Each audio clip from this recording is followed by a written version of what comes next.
and for the Rules Committee to maintain the same collegiality that we traditionally enjoyed, and I give my good friend, the ranking member, a great deal of credit for that. As our returning members know, the Rules Committee uniquely in the House does not observe the 5-minute rule.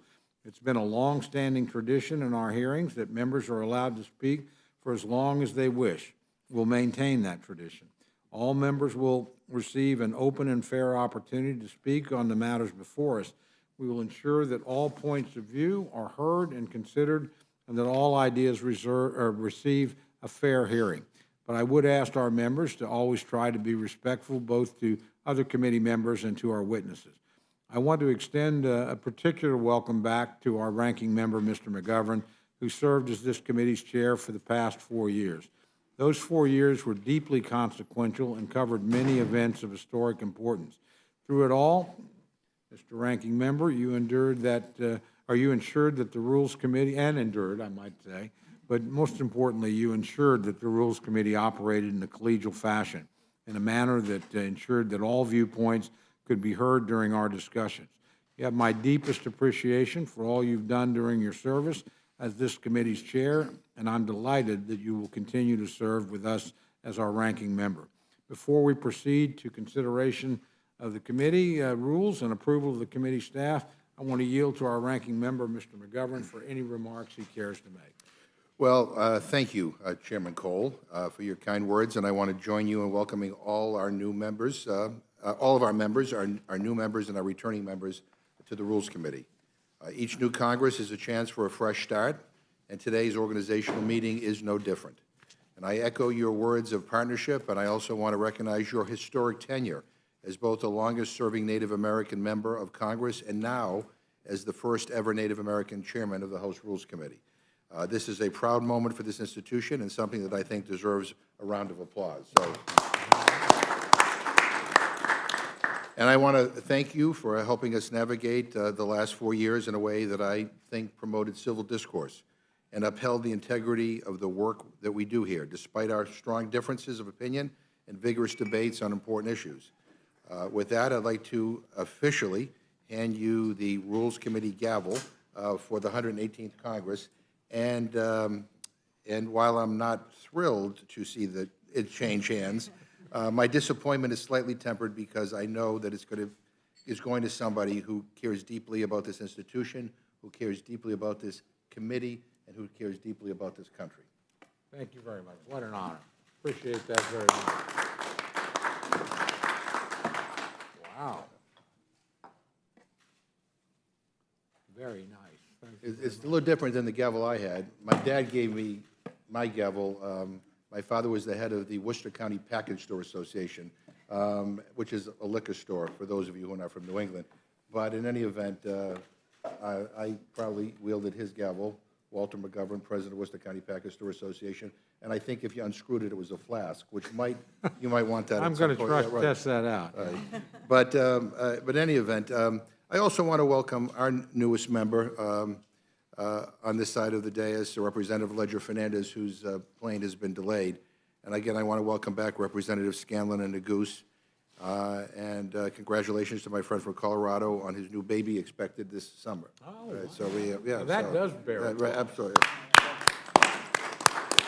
So, look, you know, one of the things that makes the Rules Committee different is that we try to show each other respect and decency. We try to engage in conversation, not combat. We try to disagree without being disagreeable. And I hope that in that spirit, we can continue to work together to offer criticism in a constructive way. You know, now for a little bit of constructive criticism. You know, I am deeply, I got to be honest with you, I'm deeply concerned about the direction that this new Congress may take. In all candor, I'm alarmed by the agenda that has been pushed in the last few weeks, which in my opinion caters to some of the more extreme elements of the Republican Congress. And I'm, you know, wondering where the focus is on bread and butter issues. Where's the focus on helping working families and everyday problems? We're not getting things done that help the American people. Instead, we're hearing about potential threats to Social Security and Medicare. We're getting a 30% national sales tax on everything from groceries to gas. We're getting bills that try to ban abortion nationwide and make it easier for the rich to cheat on their taxes. And in fact, many of us feel like the real Republican agenda isn't what was promised the American people.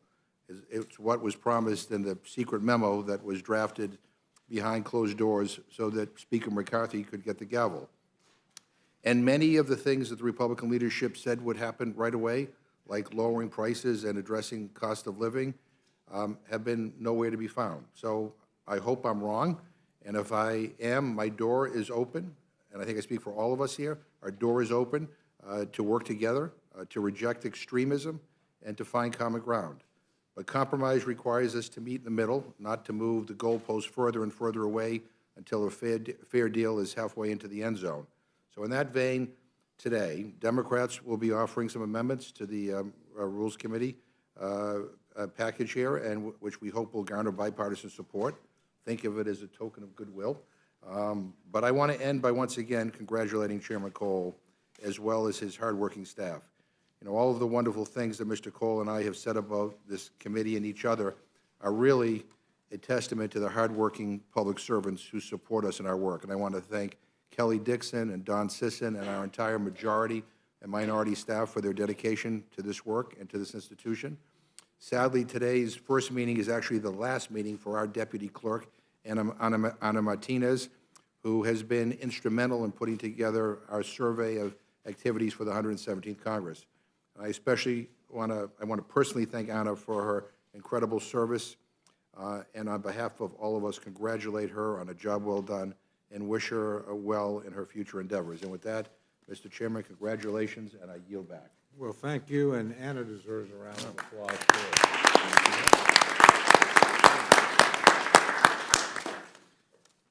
First order of business is the adoption of the committee rules for the 118th Congress. The chair will be in receipt of a motion from the gentleman from Texas, Dr. Burgess. Thank you, Mr. Chairman. I move that the Rules Committee adopt the chairman's proposed committee rules for the 118th Congress. By way of information, there's one proposed change, reducing the number of subcommittees from 3 to 2. The committee will retain the Subcommittee on Rules and Organization of the House and the Subcommittee on Legislative and Budget Process. Without objection, the proposed rules will be considered as read and open for amendment. Is there any discussion or amendment to the proposed committee rules? Mr. Chairman, we just have a few amendments, and let me begin with our first one. I have an amendment to the committee rules. My amendment would extend the existing requirement that the text of bills we meet on be made available to us for 24 hours by including Rules Committee prints in what must be provided. This has largely been our practice during my time as the chair of this committee, and I think it's just a common sense step to enshrine it formally in our rules. I'd also note that the use of legislative vehicles happens by both parties, and that having the text only of the underlying vehicle that is being substituted for is less useful than having the text that will be brought to the House floor. And I don't really think this is terribly controversial, but that's my first amendment. Okay, well, during the 117th Congress, my colleagues held 24 emergency meetings and added emergency measures to regular meetings 11 times. And during the 116th Congress, the Rules Committee held 11 emergency meetings and added emergency measures to regular meetings 11 times. It'll be the practice of the committee to provide our members with as much notice and information as possible, and so we can discuss and deliberate prior to the hearing on legislation. Under the Democratic majority, there were instances where it was not physically possible to read through the legislation prior to the committee meetings on it due to the sheer volume of some of the pieces of legislation. I'm not inclined to prevent the Republican majority from using a tool just because the Democratic majority abused it. To pay for your sins by restricting our ability to carry out our agenda is not something I find compelling. I fully expect the standard practice to provide the 24 hours for all members to read and reflect on the text of the Rules Committee. Print that makes substantial changes to the legislation noticed for consideration. I will also ensure all members have continued access to a tool that allows you to see line-by-line changes that the RCP makes as noticed. However, I will not accept an amendment to the committee rules that could prevent us from legislating in exceptional circumstances consistent with the will of the Republican Conference and the needs of the legislative agenda. So I appreciate the spirit of the amendment. I truly do. It's something that I will strive to do in all possible circumstances. However, I oppose its inclusion in the committee rules and strongly encourage my colleagues to do the same. Is there any discussion? I just. Certainly.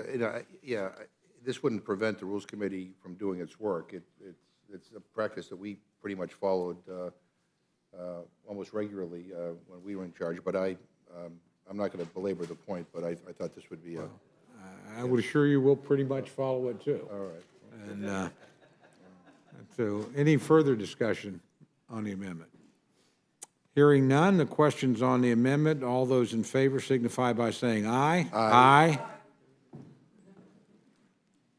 Signify by saying aye, I'm sorry. What? No, no, Did you all no. say aye? No, I did not. Oh, I thought everybody said aye. Oh, yeah. All those opposed say no. No. Opinion of the chair, the noes have it. The amendment is not agreed to, and without objection, the motion to reconsider is laid on the table. I think I could read the room, so I'm not going to ask for a A lot vote. easier now that we're not meeting virtually. Yeah. So I have another amendment, Mr. Chairman. I have an amendment to the committee rules. My amendment would simply require a two-thirds vote instead of a simple majority to report a rule that waives the 72-hour rule. And I heard a lot of members on the other side of the aisle earlier this month praising the new 72-hour rule in the majority's rule package. Of course, the 72-hour rule is not new. I mean, we wrote it 4 years ago, and we followed it the majority of the time. But I also heard at our member day hearing just a couple of months ago, our new colleague, Mr. Massey, testify in favor of requiring a two-thirds vote by the House to waive the 72-hour rule. Back then, he even said he was, quote, a little bit embarrassed at how modest his proposal was. So now I should say that I'm actually happy that this new majority decided to keep the 72-hour rule that I wrote, and I wouldn't change a thing. But since Mr. Massey didn't have a chance to vote for his modest change to the House rules, I want to provide an opportunity to have what I happily refer to, I'm going to call it the Massey rule up here. And I just want to be clear, due to the 9-4 breakdown in our committee, even after this change, the 72-hour rule could still be waived by a straight party line vote. In other words, none of us, even if we all voted en bloc, could prevent the 72-hour, waiving the 72-hour rule. So I mean, I think this is a reasonable thing, and I hope that my colleagues will vote yes on it. Well, in response to my good friend, the ranking member, Well, you got to put the mic on. in response to my good friend, the ranking member, the Rules Committee in the 117th Congress actually violated the 72-hour rule on 16 measures, and during the 110th Congress, the Rules Committee violated the 72-hour amendment on 10 occasions. And frankly, the rules package in front of us, other than one minor change, which is the reduction of a single subcommittee, is the one we operated under for the last 4 years, and it worked pretty well. So with all due respect to my friend, I just simply don't see the need for the amendment, and so I would oppose it. Well, again, I would just say that if we want to be loyal to the 72-hour rule, then we should be loyal to it. And if people want to waive it, then we ought to have, in my opinion, again, I think what Mr. Massey suggested, a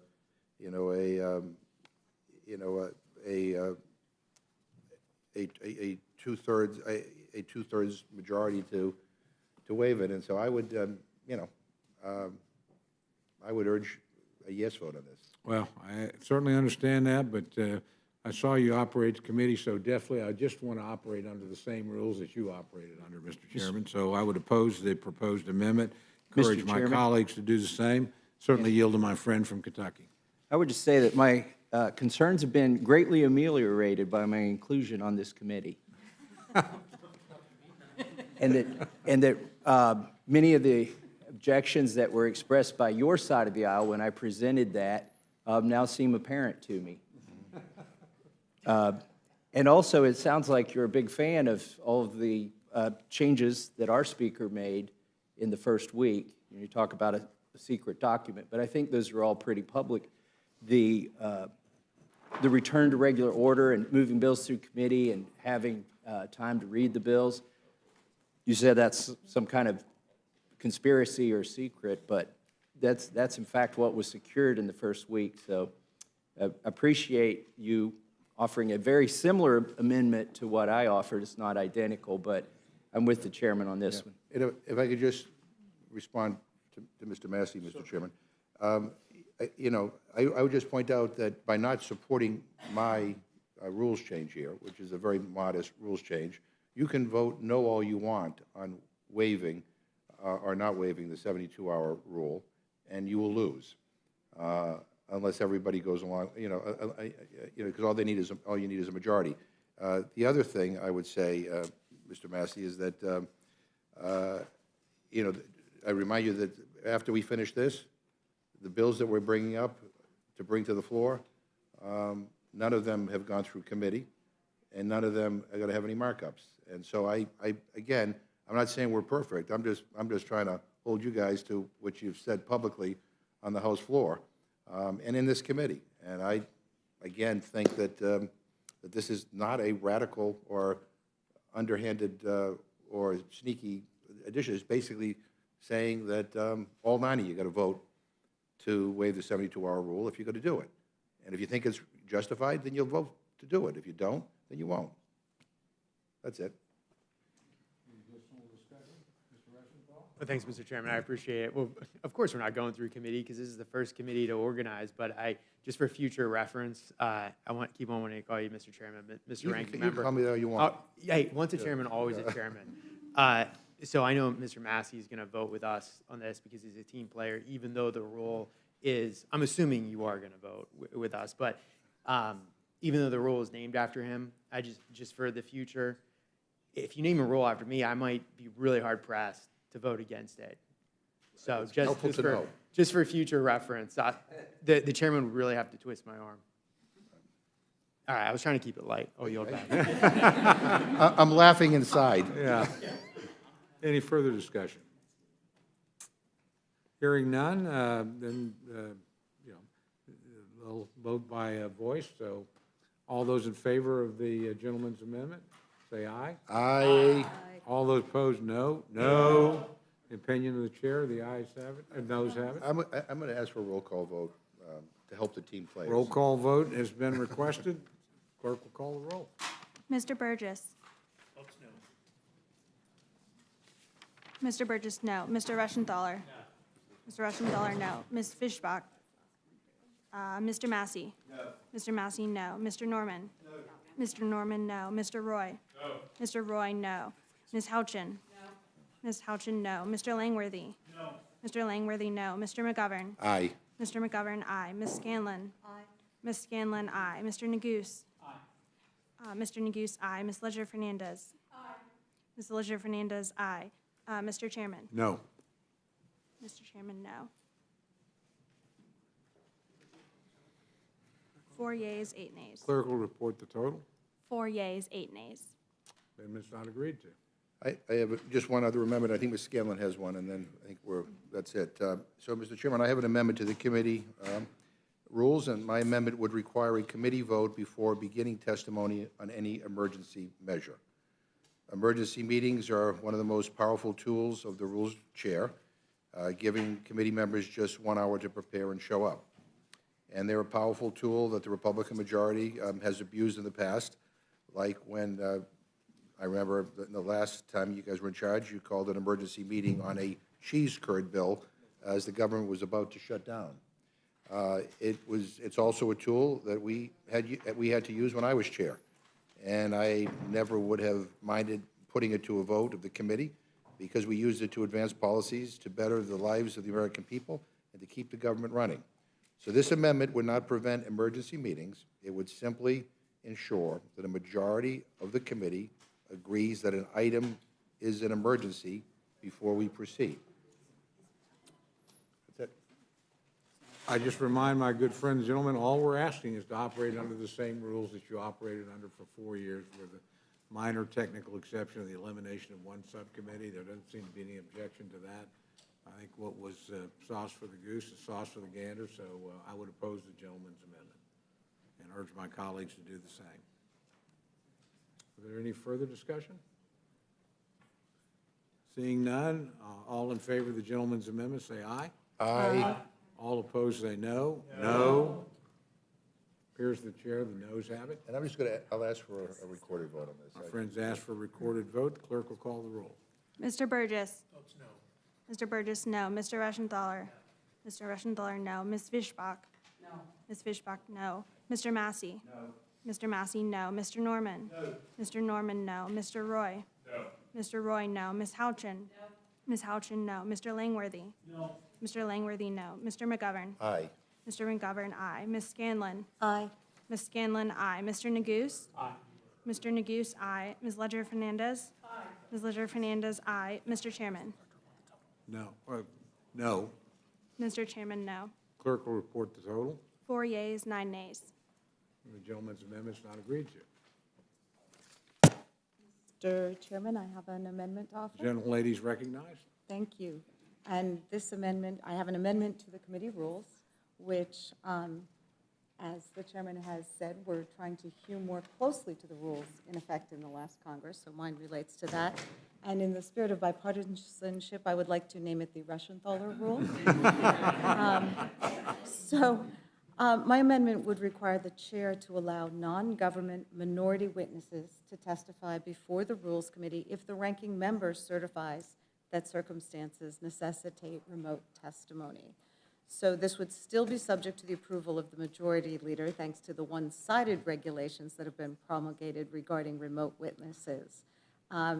Those rules allow the majority to block minority witnesses from testifying remotely, even if they would otherwise be unable to testify. And I do this in recognition that although we work in these amazing 18th or 19th century surroundings, it is the 21st century. And if the Rules Committee is holding an original jurisdiction hearing, it's critical that we hear from the best experts available, not just professional beltway witnesses. We can't exclude people who can't afford to travel, who are caring for family members, or who can't take enough time from work to come and testify. So in that spirit, I would offer that amendment to the committee rules. I appreciate the gentlelady's amendment and certainly the spirit in which it's offered, but again, I would just point out, all we're asking is to operate under the same rules we operated under the last 4 years. And so I would oppose the gentlelady's amendment and urge my colleagues to do the same. If I can just respond, under Certainly. the last 4 years, or the last several years, minority witnesses could testify remotely without having to seek permission. We're no longer under an emergency situation.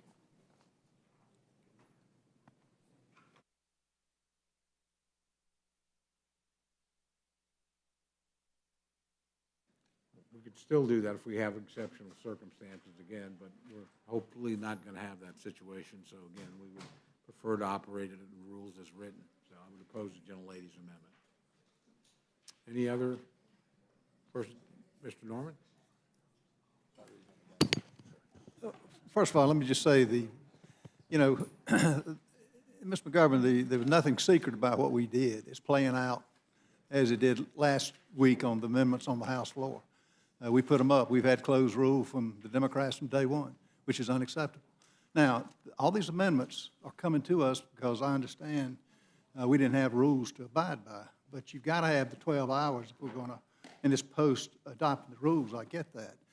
But this is a sneak attack that shouldn't, the very thing we're against. We're up for opening up the process, and we did last week. We'll continue to do it this week. I yield back. Any further discussion? Yeah, I don't know what that meant. Okay, with that, I'd ask for a voice vote on the gentlelady's amendment. All those in favor say aye. Aye. All those opposed, nay. No. Opinion of the chair, the nays have it. I'm inclined to ask for a recorded vote on the Reschenthaler rule, Don't do that to me. but in the spirit of Gentlelady's cooperation, well within her I'll rights pass. to ask for a recorded vote. Okay. Is there any further discussion on this amendment or any other amendments? Hearing none, the question is on passage of the rules. And all those in favor say aye. Aye. All those opposed, nay? Nay, no. Opinion of the chair, the ayes have it. All right, the rules were adopted. Absolutely.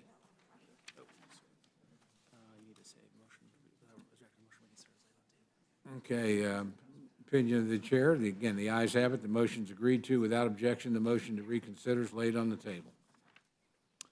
Okay, we will now proceed to designation of the vice chair. Clause 2D of Rule 11, adopted by the House, provides that the committee chair designate a vice chair to act on his behalf during temporary absence. Pursuant to the rule, I designate the Honorable Michael Burgess of Texas as vice chair of the Committee on Rules. It's now in order to provide for the composition of the subcommittees of the 118th Congress. The chair will be in receipt of a motion from the gentleman from Texas, Dr. Burgess. Thank you, Mr. Chairman. Pursuant to Rule 5C of the committee rules, I move that each of the two subcommittees during the 118th Congress shall be composed of 5 majority members and 2 minority members. The subcommittee sizes and ratios will remain the same as previous Congress. The ratio will be 5-2, which has been the practice of Republican and Democratic majorities. Is there any further discussion on the amendment? Hearing none, the question is on the motion of the gentleman from Texas. All those in favor signify by saying aye. Aye. All those opposed, no. The opinion of the chair, the ayes have it. The motion is agreed to. Without objection, the motion to reconsider is laid on the table. I have not been able to consult with the majority and minority members on the composition of subcommittees, so without objection, we'll postpone any appointments to these subcommittees until the chair and the ranking member have had such time to consult with the members. Without objection, the staff for both the majority and minority of the Committee on Rules is approved, and without objection, the committee staff is authorized to make technical and conforming changes to rules reported by the committee for the duration of the 118th Congress. Without objection, the organizational meeting is adjourned. Thank you for that. Yeah. Kelly paid for it. Okay, well.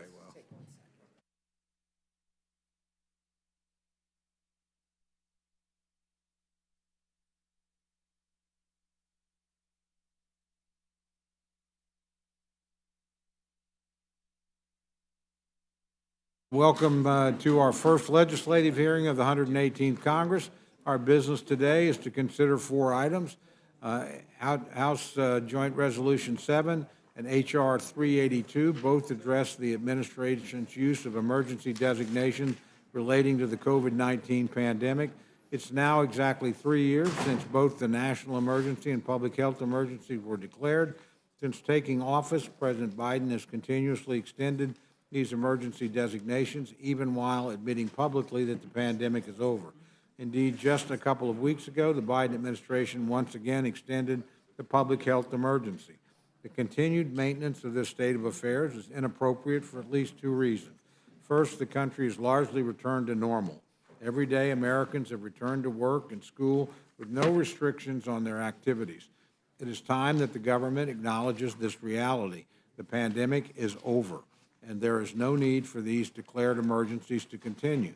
Second, the Biden administration has used the COVID-19 national emergency as a justification for executive actions that are completely unrelated to the COVID-19 pandemic. In particular, President Biden relied on this continuing emergency declaration as a justification for his illegal and unconstitutional cancellation of federal student debt.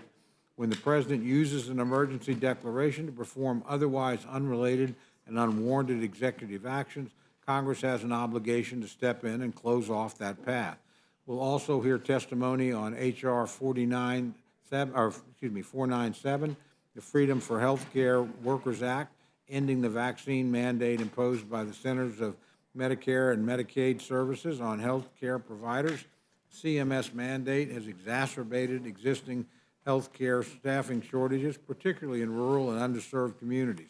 In rural communities like the ones I represent in southwest and south central Oklahoma, it can often be difficult to hire and retain qualified healthcare staff.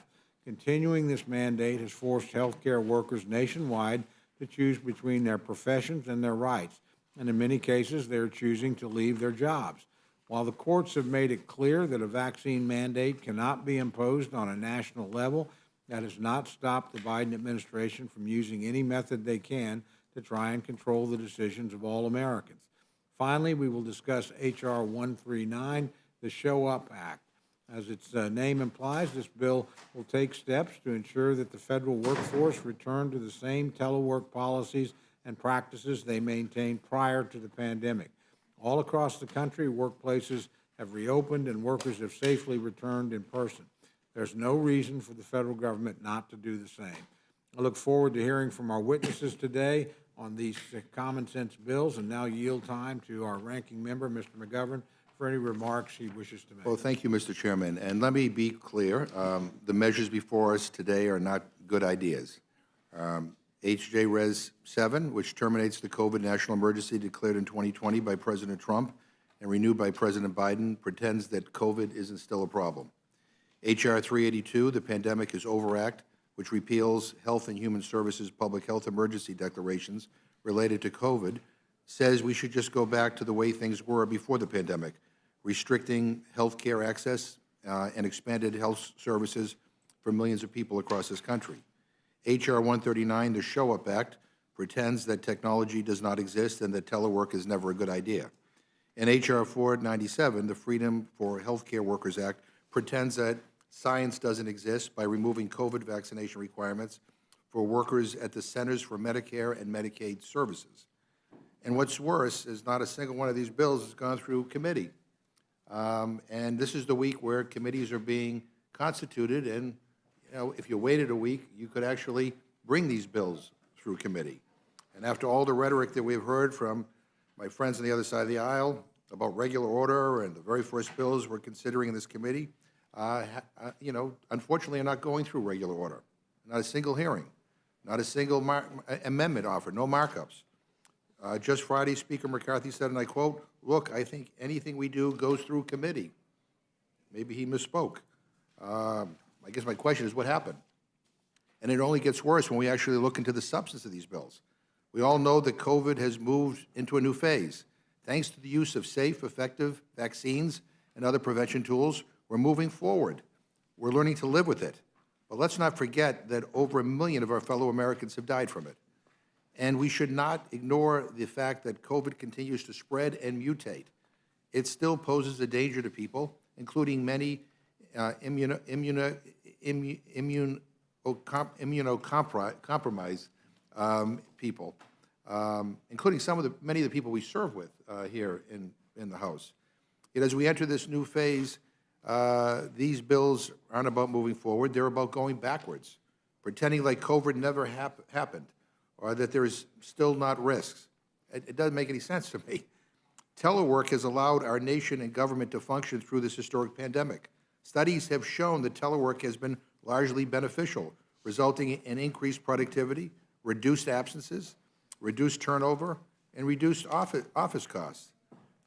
That's not to say that in-person work isn't important, but if corporate America has come to accept and harness the net positive effects of teleworking, government agencies should too.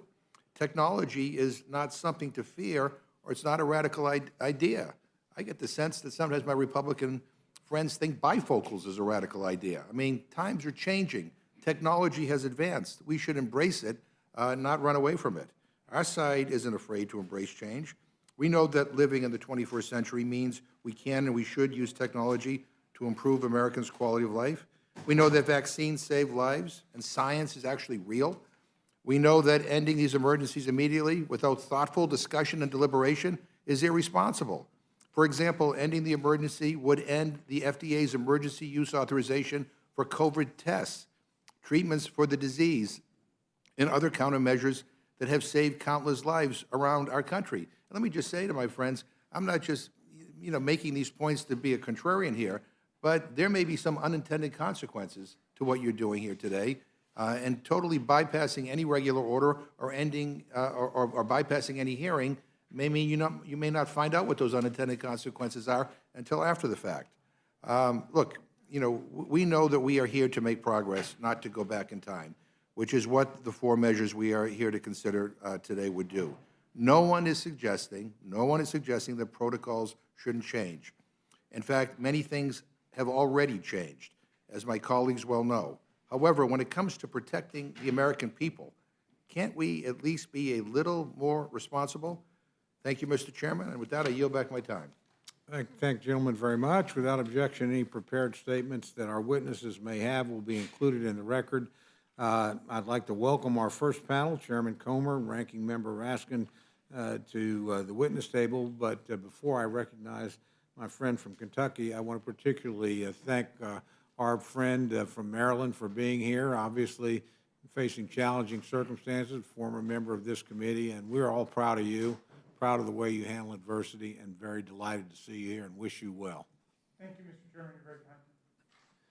Well, you might want to wait till the hearing's over before you say that, but be fair, but it is a delight to see my friend. With that, I recognize Chairman Comer.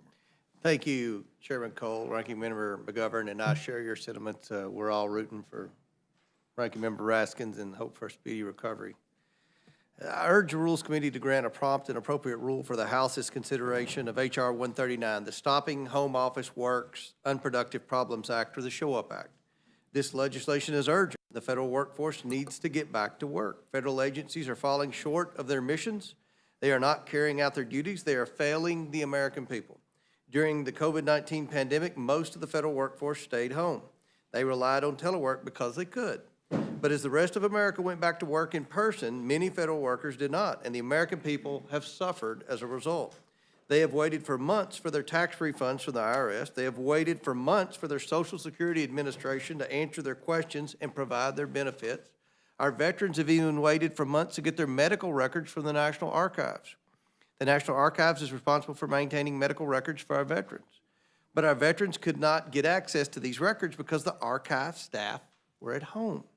This is unacceptable, and it should be downright embarrassing to these agencies. The American people have struggled with high inflation, scarce goods, prolonged and disruptive lockdowns, and other hardships. Meanwhile, the Biden administration has showered federal workers with perks and pay increases, all while working from home. But federal employees not being in the workplace has hurt the federal government's ability to achieve its mission and deliver vital programs. House Republicans have fought hard to find out just how much expanded telework has decreased agencies' abilities to deliver services to our constituents. And we have tried to get this information from the Biden administration, but to no avail. During the last Congress, as House Oversight Committee ranking member, I wrote to the administration requesting information on federal workforce return-to-work policies. My former colleague, Jody Heiss, then ranking member of the House Oversight Subcommittee on Government Operations, led oversight letters to the inspectors general of the largest agencies requesting details on how telework had impacted agency missions. But the Biden administration failed to provide adequate responses to our inquiries. Instead, it simply doubled down on keeping expanded telework policies in place, not to help our constituents, but to help recruit new employees to the federal government. The federal workforce already enjoys many perks not enjoyed by the private sector, including unparalleled job stability, healthy retirement benefits, and reliable pay growth expectations. One would have thought that as the pandemic wound down, federal workers would have returned to their jobs just as private sector workers across the nation did. But that's not the case. According to the Office of Personnel Management's most recent report on telework, 47% of federal workers teleworked routinely or situationally in fiscal year 2021. 47%. That was a 2% increase over fiscal year 2020, the year in which the pandemic struck. According to a Federal Times report this past October, just 1 in 3 federal workers had returned to their office full-time in 2022. But just last week, the Wall Street Journal reported that a new study by Cushman and Wakefield found only 5% of the pre-pandemic workforce returned to work in federally leased buildings in Washington, D.C. in October and November. That's in the Wall Street Journal. The federal government's abuse of telework has gotten so bad that Washington, D.C. Mayor Muriel Bowser has called on President Biden to suspend its telework policies for federal workers or turn over federal buildings in D.C. for conversion to affordable housing. So Mayor Bowser supports our effort here. I don't say that very often in the House Oversight Committee. But the fact that there's so many vacant or nearly vacant buildings in Washington, D.C. that the mayor would suggest converting to housing shows what percentage of the federal workforce in Washington, D.C. is still working from home in the name of COVID. And the current Office of Personnel Management Director has stated that federal employees are actually getting transfers to agencies where they can telework more, not so they can serve our constituents in the American citizenry the best. The Show Up Act offers a much-needed solution to this problem of federal agencies and federal employees putting their own comfort before our constituents' needs. It requires federal agencies to immediately return to pre-pandemic levels of telework. Now, let me remind everyone, this bill does not throw out pre-pandemic telework policies, which are adequate for handling agency telework needs. There will still be agencies with a substantial percentage teleworking. But this just brings it back to pre-pandemic levels of 2019. So this ensures that from the day of enactment, priority number one for the federal workforce will be prompt and effective service to our constituents, not increasing the perks for an already privileged federal bureaucracy. The Show Up Act also requires a government-wide review of pandemic-era teleworking policies. This will help Congress see how much expanded telework either improved or harmed agency by agency effectiveness, costs, and network security across our vast federal government. And the bill would prevent the Biden administration from locking in higher levels of telework until Congress receives detailed plans on how agency mission performance would be impacted. If the agency's plans show increased telework would substantially improve agency performance, lower agency costs, ensure agency network security, and better disperse federal employees across the nation, then increased telework can then be considered as an option. But not until increased telework has been proven to be better to serve our constituents and the nation. Again, Mr. Chairman, I ask the Rules Committee to grant a prompt and appropriate rule for the House's consideration of this legislation, and I welcome the committee's questions. Gentlemen, I recognize the distinguished ranking member, Mr. Raskin from Maryland, for his opening comments. Thank you, Mr. Chairman. Delighted to be with you and with Mr. McGovern and the whole committee in this room where I've spent so many of my afternoons. And it's a delight and honor to be with all of you. I am here to oppose this bill, which carries the name of Stopping Home Office Work's Unproductive Problems Act of 2023, which seems to fall into the Capitol Hill trap of elevating a search for the right acronym over the meaning of the language. I don't know what an unproductive problem is or what a productive problem would be, but I admit that the acronym worked. But in any event, the bill, which is clearly designed to target telework, really just invites a lot more paperwork and a lot more paper pushing. The question is not whether telework is good for the DC real estate market, but whether it works for delivering goods and services to the American people.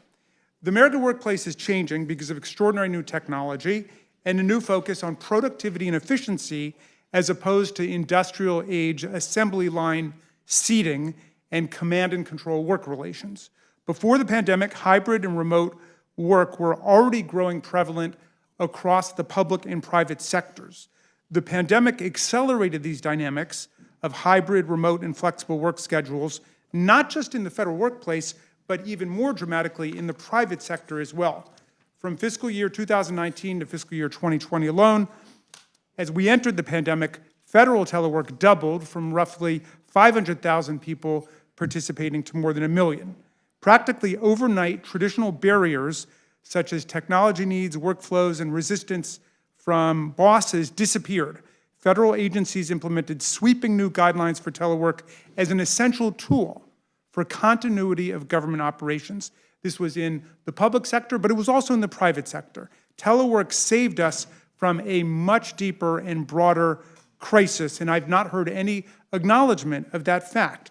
The pandemic will not last forever, and the federal government will not maintain a pandemic-level telework posture forever, but we cannot ignore the lessons that the pandemic taught us.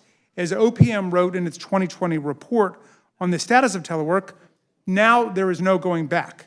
Enhanced demand for telework in the national workforce and among federal employees will continue as workers and supervisors report enhanced productivity and focus from flexible work practices that reduce time wasted in endless meetings, water cooler gossip, and the proverbial BS sessions that come to dominate so many workplaces. According to a survey by the Conference Board, 82% of private companies are going to offer hybrid work options to employees going forward, and the number of private companies willing to let employees work fully remote has tripled to an astonishing 36%. That's 1/3 of companies who are going to let at least some substantial part of their workforce work completely virtually. In another survey, 63% of employees rated the value of working from home 2 to 3 days a week as being equivalent to receiving a pay raise. To remain competitive with the private sector, with which we compete for talent, the federal government must offer reasonable telework options. OPM says it well, observing that we must recognize the sea change in the American labor market. Telework saves money, helps the government recruit top talent, reduces traffic gridlock, makes environmental sense, and ensures a continuity of operations at agencies that families, businesses, veterans, and others rely on every day. Telework is a lifeline for people who have disabilities, who are immunocompromised, and it offers dramatically expanded opportunities for people living in more rural areas to enter and sustain a career in the federal service. We cannot enter a time machine and simply disappear the utility of telework in recruiting and retaining new generations of federal workers. We should embrace it as part of a balanced workplace to promote employee satisfaction and productivity. OPM Director Kiran Ahuja offers a clear-eyed vision for the future of federal telework in a report saying federal agencies must continue to embrace workplace flexibilities such as telework to remain competitive for top talent. So telework may not make sense for every worker and every office, for every activity. If you're guarding the Capitol against violence, you need to be here and present.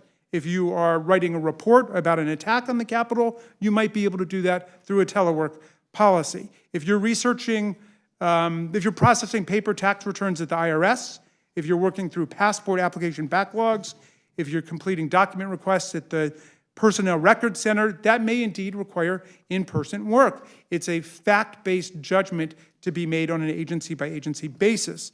A lot of our federal judges and Supreme Court justices write their opinions from home, and they probably do so with less distraction, but it makes sense that they must appear in person for oral arguments, although they did conduct arguments virtually during the pandemic, just as this committee often did as well.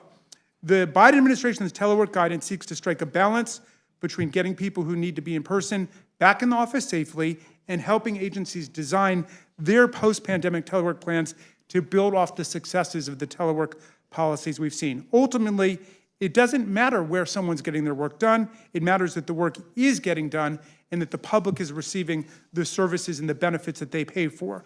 I also want to point out, finally, that telework and remote work are key to the success of our military and overseas operations, ensuring that military families can live and work together. The spouses of our military service members often work remotely so they can continue their federal careers.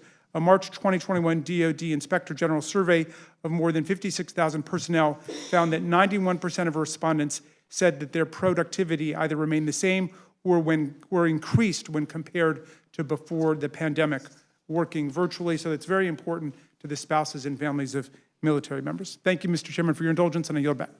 Thank you. I thank both our witnesses for their thoughtful comments. Dr. Burgess, do you have any questions? Yes, thank you, Mr. Chairman, and I didn't respond to you earlier, but thank you for the opportunity to serve as vice chair of this committee. It means a great deal to me. So,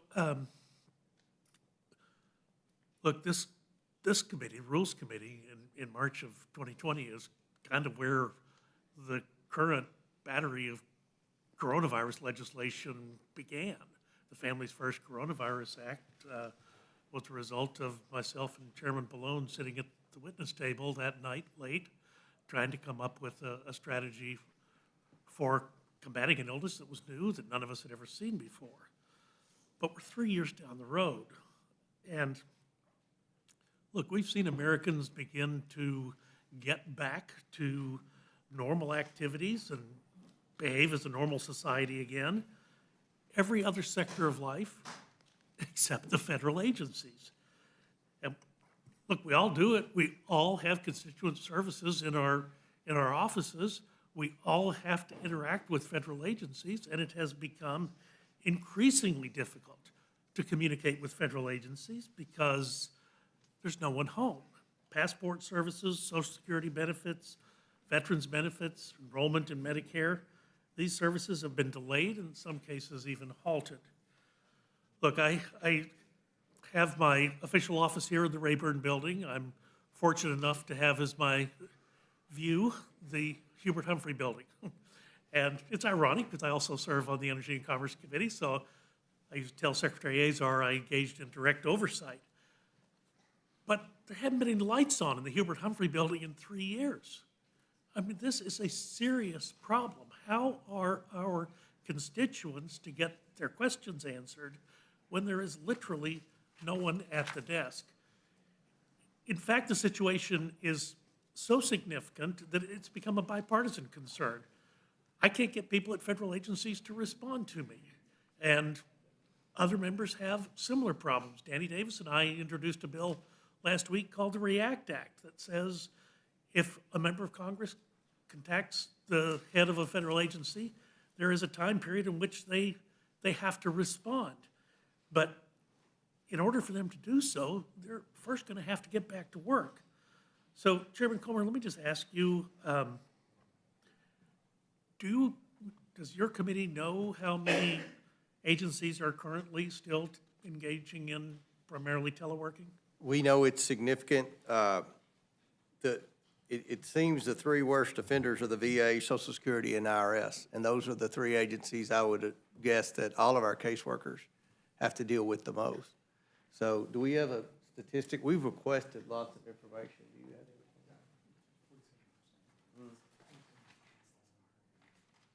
Yeah. 47% are teleworking right currently. Well, let me just ask you this, in your role as now the chairman of the Oversight Committee, has your ability to conduct oversight, has it been hindered by the fact that there's no one home at the agencies? Something's wrong. We've written a lot of letters and haven't gotten a darn thing back yet, Dr. Burgess. But I'm confident that that's going to change. Maybe if we can get them back to work, then that can help this administration accumulate the data that the House Oversight Committee's requested. It'd be a step in the right direction. Mr. Raskin, good to see you again. Always enjoyed the interactions here in the committee. I hope we're not taxing you by Not at all. conducting this today, but it is, Thank you, again, Dr. Burgess. good to see you back again, and look forward to other visits to the committee in the future. Mr. Chairman, at that point, I'll yield back. Gentleman from Massachusetts, ranking members recognized. Well, thank you. I just want to respond to something that Dr. Burgess said. The federal government isn't unique in utilizing telework. In fact, every sector of our economy utilizes telework. Many of our constituents, no matter where we're from, are teleworking. And some because they have health issues that they're concerned about and they're able to do that, and others because, quite frankly, they accomplish a lot of work at home, and their bosses, whether it is in the financial services industry or the healthcare industry, you name the industry, find it is a more effective way to do business. It's not for everybody, but the private sector seems to get it, seems to have it right. They don't seem to be afraid of technology, and yet we do. And Mr. Chairman Comer, I want the IRS to be more responsive too, but maybe you shouldn't have started off the Congress by trying to cut their budget and not giving them the people that they need to be able to respond to our constituents. I have constituents that are waiting for their refunds still. So, anything that this new majority can do to work with us to make sure that they have the personnel to get our constituents the money that, quite frankly, they are owed would be helpful. And, Chairman Comer, you brought this bill to us and espoused the negative impacts of working remotely. In your office over the last 2 years, did you work remotely? Did your staff work remotely? Did you have a policy that they could work remotely? If they had COVID, they could work remotely. And were they effective when they worked remotely, or did they not deliver, or did they not respond to constituents, or did they I don't think you're comparing apples to orange. You know, this bill doesn't do away with telework. In pre-pandemic, 22% of the federal employees participate in telework. Did We you- just want to get it from and- 47 down to and, well, 22. And, Mr. Chairman, did you work remotely?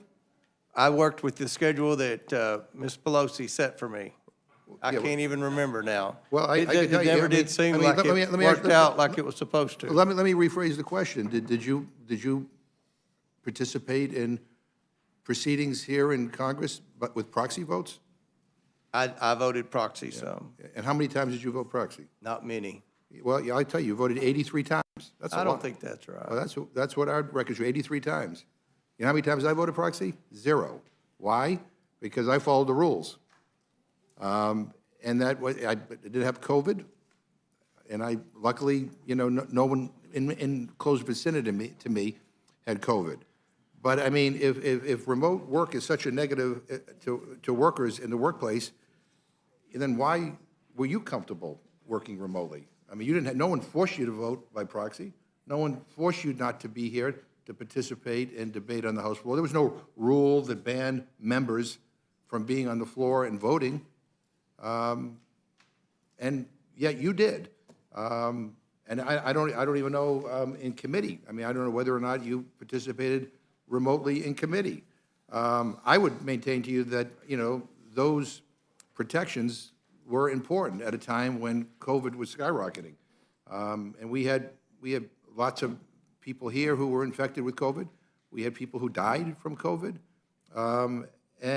But I guess the point of the matter is that, you know, it seems to me to be a little bit of a contradiction to say it's okay for me, but it's not okay for others. And I did my work, even though I did it remotely, because I'm serious about my job. But yet, we're not giving federal workers, by the way, who work awfully hard, who get demonized all the time, you know, in this place, you're not giving them the same benefit of the doubt that we all should give you. And so, you know, I mean, the idea, you know, it appears that your position is that we should have the ability to veto federal agencies' ability to telework and build on the lessons learned of the past 3 years.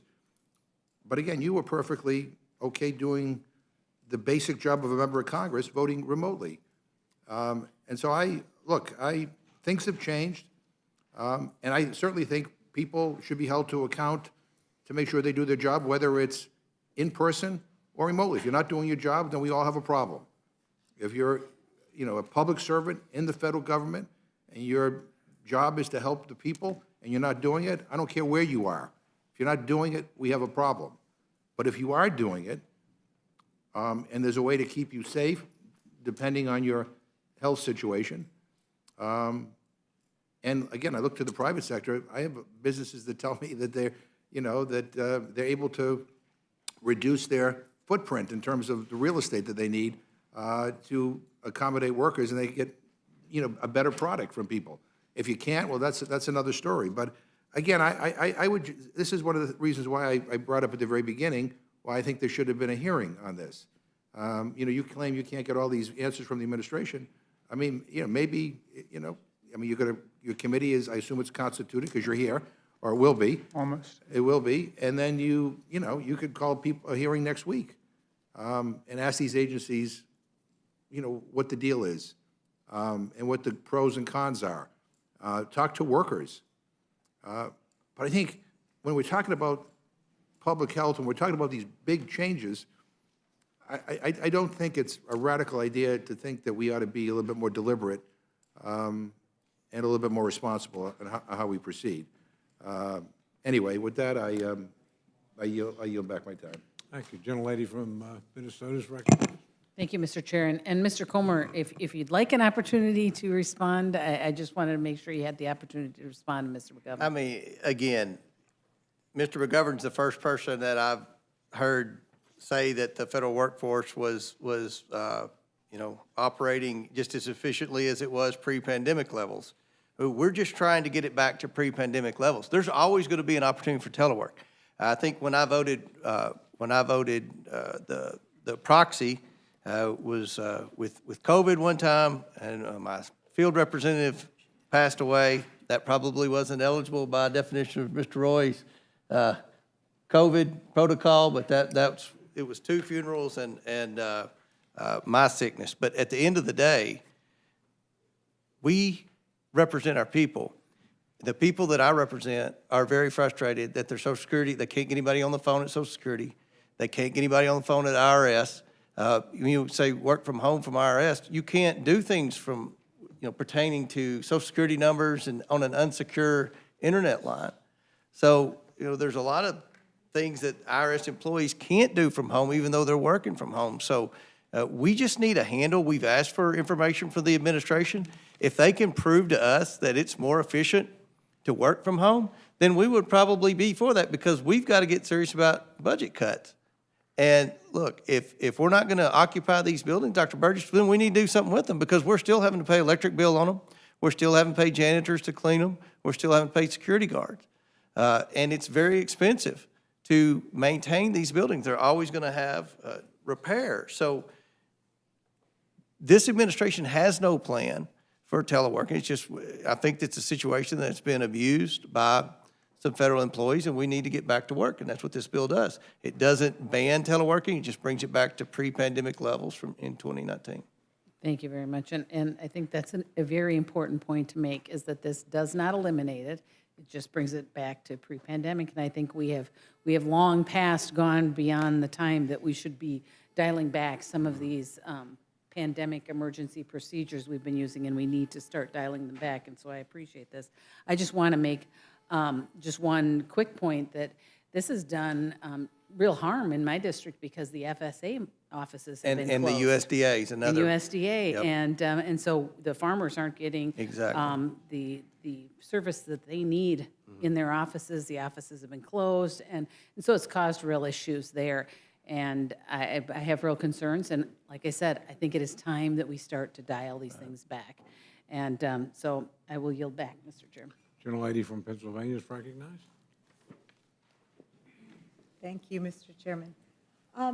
I do have concerns about this that I think going through regular order, for example, might have allayed if there'd been the opportunity to study where telework is working and where it isn't, because there's some very different situations. I mean, you've expressed concerns about the IRS not properly or promptly processing complaints, and Lord knows, I think every member of Congress has heard those complaints over the last few years, but there's also the issue of making sure that we have adequate staffing for the IRS, and we've recently seen an effort to pull back funding to improve the staffing. So I do think we need more study about this, and this one-size-fits-all of reverting to 2019 within 30 days has some real serious consequences that will further undermine how quickly and efficiently the federal workforce is able to respond to constituent complaints in a tight labor market, saying that modern-day 2023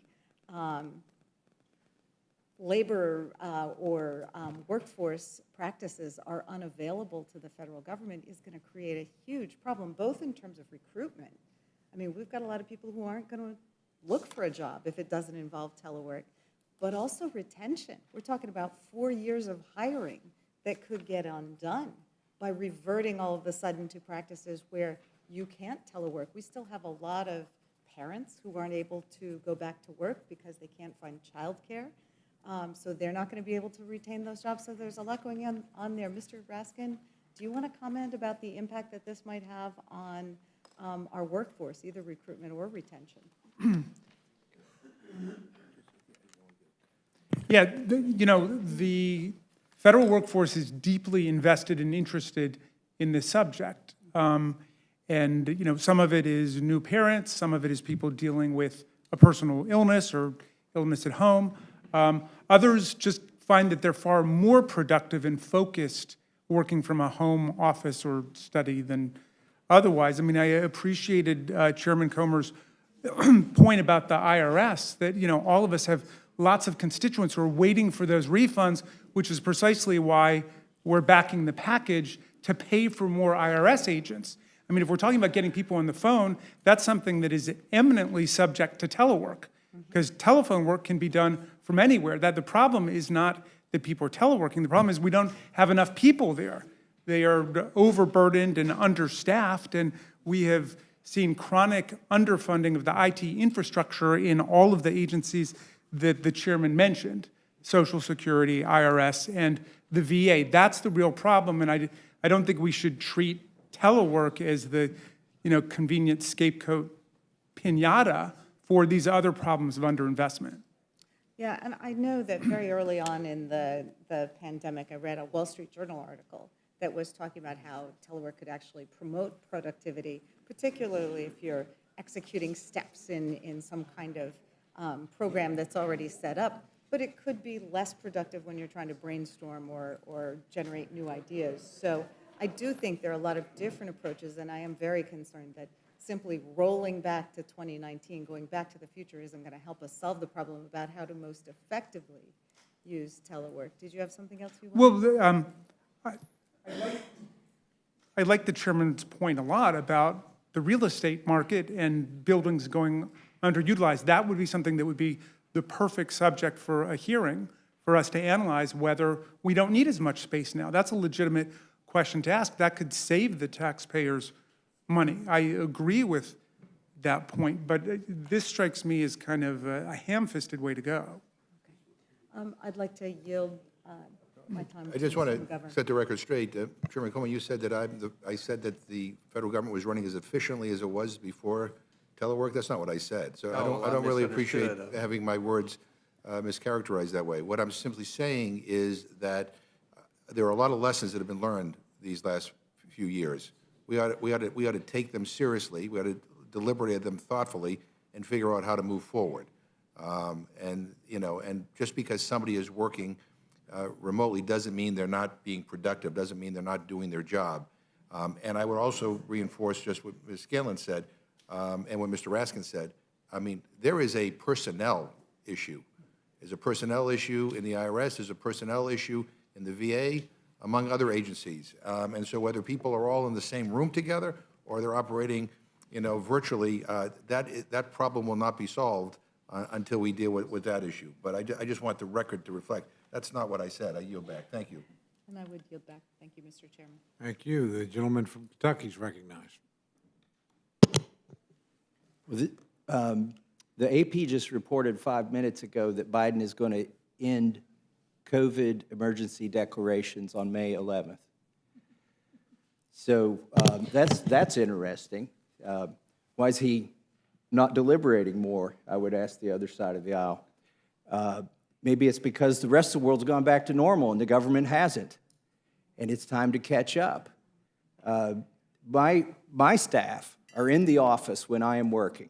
Now, if I'm not here, my rule is if you can get your work done, if I never have to wait on you for 5 minutes, you could work from home. Some of them can.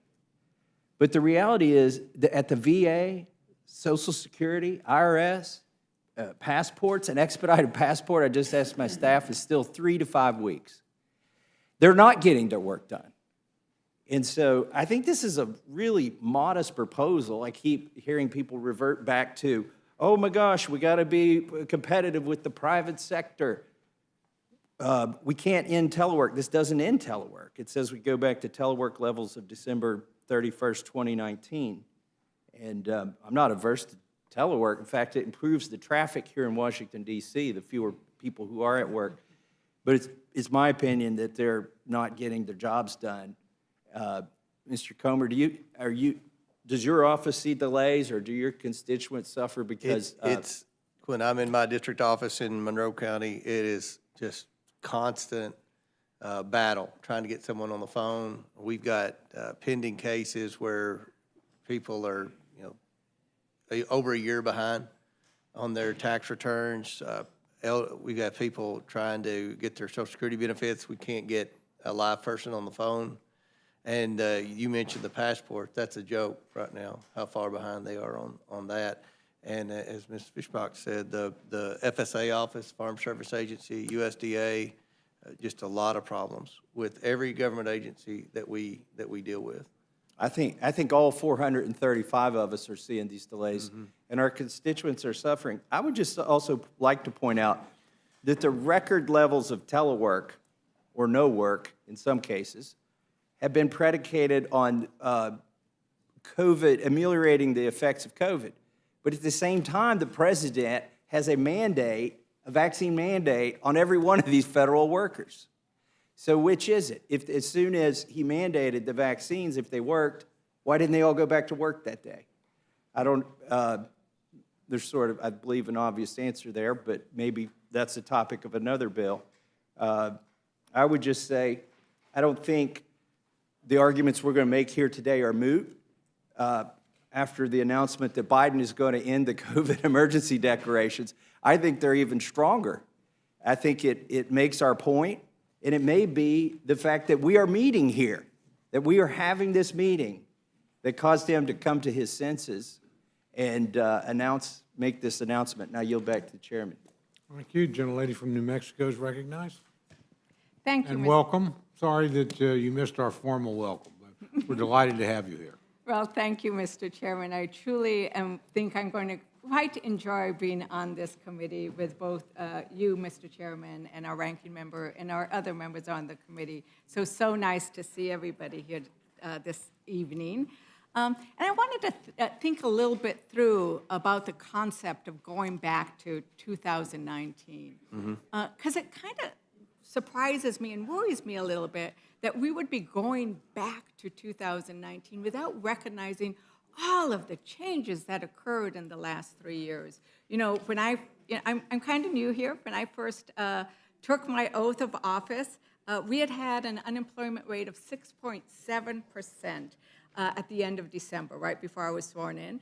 And today, the unemployment rate has shrunk down to 3.5%. We've added lots of jobs, 11 million jobs, but many of those jobs really do rely on technology. They rely on the things we learned through the pandemic, and we can never unlearn those things because they were valuable. There's a lot about the pandemic, I agree with you, I never want to go back to, right? It was scary. New Mexico was hit hard. You know, there's a lot of things we don't want to go back to, but things that are beneficial, we need to kind of keep those and build on them and learn from them. I'm especially concerned about a couple of areas. One is women in the workforce. You know, women were the last ones to come back into the workforce for many reasons. You know, we didn't have a good early childhood education system so that children could be left somewhere safe. We actually passed laws to help with that. They didn't quite make it through the Senate, so it's on our to-do list. But that was a big issue. In February 2022, 39% of women with children younger than 5 told Stanford's rapid survey that they had quit their jobs or reduced their hours. And, you know, the child care providers and workers have not gone back to work, which has exacerbated that, right? So that's a loss of about 500,000 jobs that Telework actually could help with. So I also want to raise another area that we haven't talked about yet, which is rural areas, right? My district is rural, and I travel throughout that district, and we're really excited about the fact that we're going to be able to build out the broadband, which will even out abilities of people in rural areas to participate in the economy.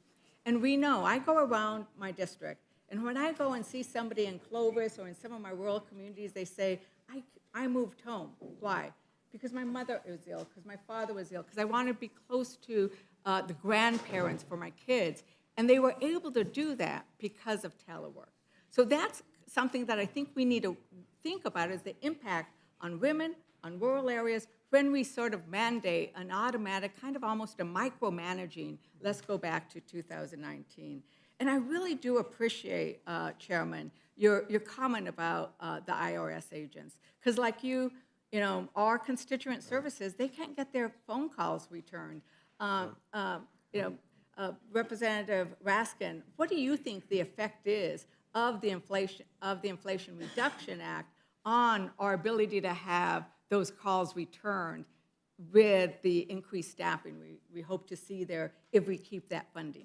Well, but I think every authentic study has shown that that's the real issue. Are we willing to invest in the necessary personnel and staff to get people their tax refunds, to respond to people's Social Security inquiries and so on? And my constituents don't care whether they're answering the phone from the office, from the conference room, from the office at home, or somewhere else. They just want to get their phone answered and they want to be able to respond to it. And so that's why I think this is kind of a distraction to be blaming telework for our underinvestment in the big agencies that see the overwhelming volume of calls and inquiries coming in. And have you thought or looked about the issue with regards to women and participation in the workforce in rural areas?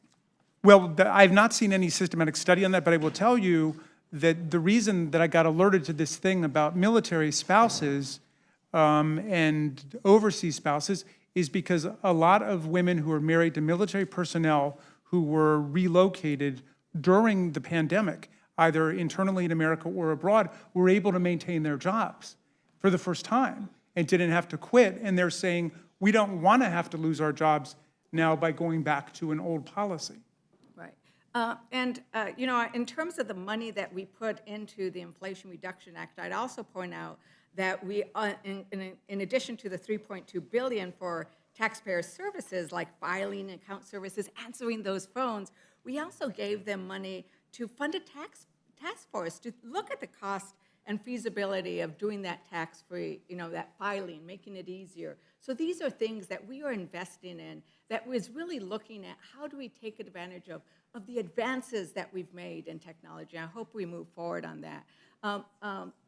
I'd like to yield the rest of my time to our ranking member. Mr. Raskin, I meant to ask you this question when I was asking Chairman Comer about how many times he voted by proxy and like why you used it. I think you voted, what, 14 times last year? Yeah, I missed 2 days because I had COVID. Right. But otherwise I had to be here to vote proxy for everybody else from across the country. So I think I probably cast thousands But of proxies. your ability to be able to operate remotely allowed you to do your job and it meant that your I thought it was constituents- critical Yeah. for those 2 days. I mean, I'm somebody who hates missing votes and hates missing hearings, and the fact that I was able to cast those proxy votes when I came down with COVID, I think it was Thursday, Friday, and I came back on the next Tuesday, that was important to me. And I mean, I regret not having been here, but I don't But you were begrudge able to- other people. You were able to do your job. I was able to do my job, and I wish we still had a very narrow exception for extreme medical circumstances. I think, you know, we're kind of throwing the baby out with the bathwater when we say there are so many abuses, therefore let's not have any medical exception at all. I agree with you. Thank you. Gentleman from South Carolina is recognized. Thank you, Mr. Chairman. This is real up and close and personal to me because, Mr. Raskin, have you ever been to a Social Security office? Yes, I have, in Maryland, in Baltimore, where we have a lot of problems. Okay. Did you see the long waits in lines that I see? Very much so. I just hired, case in point, a girl who'd been with Social Security for 20 years. You know how many people, and she just came with me. She was making 110, came with me for $49,000. You know why? Her conscience got the best of her. I went out to the parking lot at lunchtime to the single mothers. The parking lot had 60 or 70 cars. They couldn't get in the building. The numbers they left, you know, you left it on the voicemail. There was no personal cell to get a hold of somebody. You took it, and she came with me, and now we're taking up that load. But bottom line is, this is the most abused, thing that I can think of. My real life example, and particularly to take that kind of cut, was amazing. And if you go at lunchtime for that truck driver, he couldn't, he may not have the technology to email all the information for Social Security. That's a real live example. Now, y'all compare it to the business sector. That's two completely different things in the government. Business sector has a bottom line to meet. They have customers that give them feedback to say, is the teleworking, is that solving your problems? With the government, you should have seen the 180 cars that drove off over the course of a day, drove off in disgust. That's what gives government a bad name.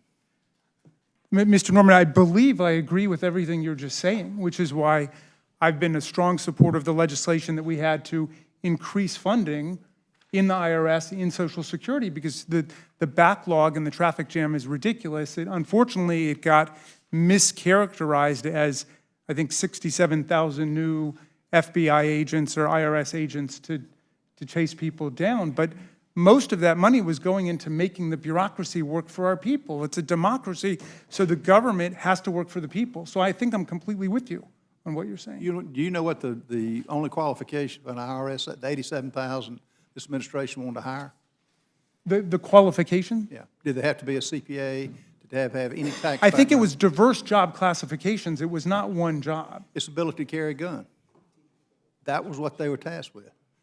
That's the antiquated system the IRS has. You're going to get Mr. Massey over on my side with that, I think. It's just what we're talking about. So, Chairman Comer, I appreciate you offering this. I wanted stronger language in it to speed it up and verify, because we're just asking for a report on how it's working for your particular agency. Agencies cover for themselves. So anyway, I yield back. Gentleman from Texas is recognized. Thanks, Chairman. First of all, Jamie, well, you're both Jamie. The gentleman from Maryland, I would just want to say to you, you know, we've talked when you were up here and I was down here about what you went through 2 years ago and your persistence in being here through that, and now your persistence in being here through this. There's a picture of me and my family from August 27th, 2011 that sits in the front part of our house where I have a very full head of hair taken August 27th, and I remember that specifically because it was my 2-year-old son's birthday, and I'd started treatment 2 weeks prior, and about 2 weeks later, I was left with this Kojak kind of looking hairstyle, and but I was cancer-free 45 days later. We're praying for you and pulling for you, and you're going to beat this, and we're glad to see you here. Thank you, Mr. Roy. And it suits you well. My doctors have promised mine will come back. Well, mine came back, but sort of in an absent-minded professor sort of look. So I knock it down with That's my clippers. look. Yeah, exactly. That's your look. That's right. Well, we're glad to have you here. To my friend from Kentucky, I would just ask you, are you or any of our colleagues on our side of the aisle, to the best of your knowledge, against telework? Absolutely not. And the purpose of this is to restore pre-pandemic order with respect to telework, but then allow for the agencies to then present to Congress, hey, here's how we believe telework fits into our overall plan. There's no plan now. Right. It's just being taken advantage of. And the concern, I gather, is that that is maybe effective in some agencies, but abused in other agencies. And we have this, I think it's called oversight responsibility as Congress to go check the agencies and say, hey, how are you using this? And so just to clarify for the good of all, this fairly simple measure that I think the other gentleman from Kentucky outlined as being fairly simple and modest is to, again, return to pre-pandemic stage, have agencies present a plan, and then be able to effectuate whatever plan from that point forward. Absolutely. Return to pre-pandemic levels. 22% will still be eligible for teleworking. And let's start measuring this. Let's measure the productivity when they come back to work and see what it looks like. And then if it goes down, then maybe we can talk about more teleworking, but we need to have that hearing. I like the idea of the hearing on excess office space. You know, that's an area that we need to examine to see if there's an opportunity to cut spending in the federal government. And I think the mayor of Washington would support that as well. So, but there's a statistic, Mr. Roy, if I may, from the Washington Free Beacon. This was June 17th, 2022. In the first months of the coronavirus pandemic, a quarter, 25% of employees at the federal government's top health agency failed to even check their emails as they worked remotely. And that's according to internal documents obtained by Washington Free Beacon. And they're talking about the Department of Health and Human Services. 25% neglected to even log onto the agency's software between March 2020 and December 2020. So I have no doubt there are employees that thrive working from home, but there are employees that have not been productive. I ran a government agency prior to coming to Congress. I ran the Kentucky Department of Agriculture. We had employees that worked in the office, and we had employees that worked from home. And I can tell you, there's some employees that can thrive working from home without supervision, and there's some that just can't. And we've got a lot of government agencies, according to all of our caseworkers, those of us who have been here before COVID and after COVID will testify that there are a lot of agencies that just have gotten behind and they're not catching up. And we believe bringing them back in to work is a solution to the problem. The gentleman from Kentucky, would he agree that there's been a lot of discussion about holding civilian workforce accountable, right? You know, do your job, don't do your job. I think it was the ranking member who said that. How easy is it to fire the civilian workforce? Very, the civilian workforce? I mean, I'm sorry, the government workforce. It's very difficult. Yeah. Very difficult, and there were laws passed through the House last Congress. I don't know if they made it through the Senate or not, that made it even more difficult. We argued that we tried to pass legislation to make it easier to fire poor performers. But it's very difficult to hold a poor government employee accountable. Would the gentleman from Kentucky choose to hire more IRS agents to effectuate getting tax returns and refunds back to taxpayers, or would he choose not having a system in which the American taxpayer has to loan their money to the government, waiting one day to get a refund back in the first place? The latter. Right. Perhaps simplifying the tax code, perhaps choosing a tax system that doesn't allow us to have our dollars sitting in the Treasury, waiting for some bureaucrat in Washington to hopefully one day give it back to me, would be a better angle rather than hiring more bureaucrats to process said tax returns in the first instance. On the issue of proxy voting, I would note that by my count, by my staff, there were 371 votes eligible for proxy voting, 13,889 votes cast by proxy. Of those, approximately 8.7% of votes were cast by proxy, 4% of total Republicans, 13% of total Democrats. Of the 4 members of this committee, for example, 3 did in fact vote by proxy on, for example, the $1.7 trillion omnibus spending bill. I would note that the omnibus spending bill passed with a quorum of proxy votes. So the American taxpayer should know that this body, the People's House, spent $1.7 trillion of their money and borrowed money, passed by 226 votes on December 23rd, heading out for Christmas. That was how the People's House was operating in December. Now, the question arises about whether or not individuals were voting by proxy and whether it's hypocritical or not. So I never voted by proxy. I understand why some colleagues chose not to as well, or chose to. Why might that be? I had a situation where I had given my word to give a speech in Charlottesville, Virginia, my alma mater, the University of Virginia. And we were waiting around during the transportation votes about 16 months ago. And I was stuck. I drove to Fredericksburg, Virginia, sat in a coffee shop, waiting for the Democratic majority to decide what vote we were going to have on that night, Friday night, as it were, so I could decide if I had to quickly sprint to Charlottesville to honor my commitment or quickly sprint back to D.C. to actually cast my vote in person on a vote that was likely going to be close. Why do I tell that story? Because would the gentleman from Kentucky agree that if an institution adopts something like proxy voting, that you then change the culture of the institution such that it becomes very easy for those who are promoting the proxy voting to determine the schedule, the floor schedule, in light of how they will be able to operate if, for example, there's a friendly colleague who lives close to the confines here who will vote for 10 members at a time, that would change the entire dynamic so that those of us who are, say, from Texas or otherwise having to figure out what we're going to do, you're then forced to make a decision. I chose not to, but I understand why some colleagues said, well, they're doing it, I'm stuck, and I got to figure out and wait, and so they go off somewhere and then they choose to vote by proxy. Would the gentleman from Kentucky agree that that pressure was at play and that that also feeds very much into the whole question of why, when you change the way we do our work environments, that it changes, the pressures that brought to play for those who have the obligation to do the job? Absolutely. I agree 100%. Spoken very well, Joe. With that, I will yield back. Gentlelady from Indiana is recognized. Thank you, Mr. Chairman, and thank you, Mr. Comer, for this legislation. I have a couple of questions. I heard you say that 47% of the federal workers are working from home.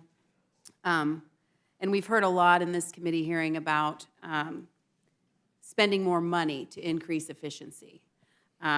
Shouldn't the first step in efficiency get us back to the pre-pandemic levels of getting those folks back to work and doing those jobs before we commit any additional dollars to adding efficiencies in these agencies? Absolutely. This was never put into place to be efficient. This was put into place because of COVID. And as Mr. Massey pointed out, the president finally acknowledged that COVID's over with. There's no plan. I mean, the government is inefficient when it's run with a plan. There's no plan here. So of course it's going to be more inefficient. We've asked for a plan. They have no plan.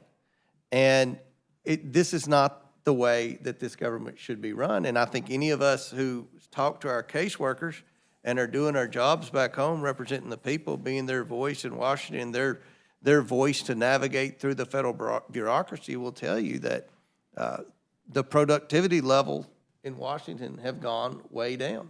And we believe we need to bring them back to work and start measuring productivity levels. And then if the president wants to come up with a plan that he can prove to this majority is more efficient, then I'm pretty confident this majority will support that plan. And isn't part of your legislation, Mr. Comer, that we track those metrics, that we investigate that? Absolutely. I'm a small business owner, was a small business owner, I should say, before coming to Congress. And if I allowed employees to work from home, that was a decision I made on my bottom line. This is government tax dollars at work. And I think we have a responsibility, wouldn't you agree, to our constituents back home to ensure as much as efficiency as possible in the use of those tax dollars by passing this legislation and getting us back to the status quo prior to the pandemic? Yes. And then finally, I just want to ask, what do we tell our constituents? What do I tell Hoosiers in Indiana if we don't pass this bill about the long waits that they're having with constituent services issues? You can tell them that you strongly supported a bill to try to get the federal workforce back to work, to try to get the federal workforce caught up from their backlogs. And that's what this bill. And that Republicans are trying to do everything they can Republicans are doing to everything provide they those can. services. And I think there'll be some Democrats support it. Look, Mayor Bowser supports it, and she's never been accused of being a Republican. So, Thank you. I yield back. Thank you. I apologize to my friend from Colorado. I didn't realize you'd come back, so we yield to my friend. No apologies necessary, and I thank the chairman. And good evening to, of course, chairman and ranking member. Grateful to have you both here and have been following the conversation. I'm not going to get into proxy voting. I think my colleague, Mr. Roy, has covered that ground. But I do want to talk a little bit about teleworking in the United States Congress. And it sounds like maybe this topic has already been talked a little bit. So, ranking member Raskin, do any of your employees within the Capitol or within your district offices back in Maryland telework? Yeah, and I should tell you, to put my cards on the table, I've been very much of a curmudgeon and old-fashioned about this. I was probably the last person in my office to come around, but it has turned out in my office to be extremely productive and effective to give people that flexibility. And, Mr. Chairman, good to see you here. I presume some of your employees the field representatives do. My caseworkers work from home. My caseworkers work in the district office, and my DC staff works in the DC office, but I have field representatives. My district's 5 hours from east to west, so we have 3 field representatives that work from home and travel those 35 counties. Sure, just to zero in on that, I have a district that's similar in size in northern Colorado, so about 6 hours to get from one area to the next. Bigger than 8 states, including Maryland, not that we're counting. But I just want to zero in again on that, your answer.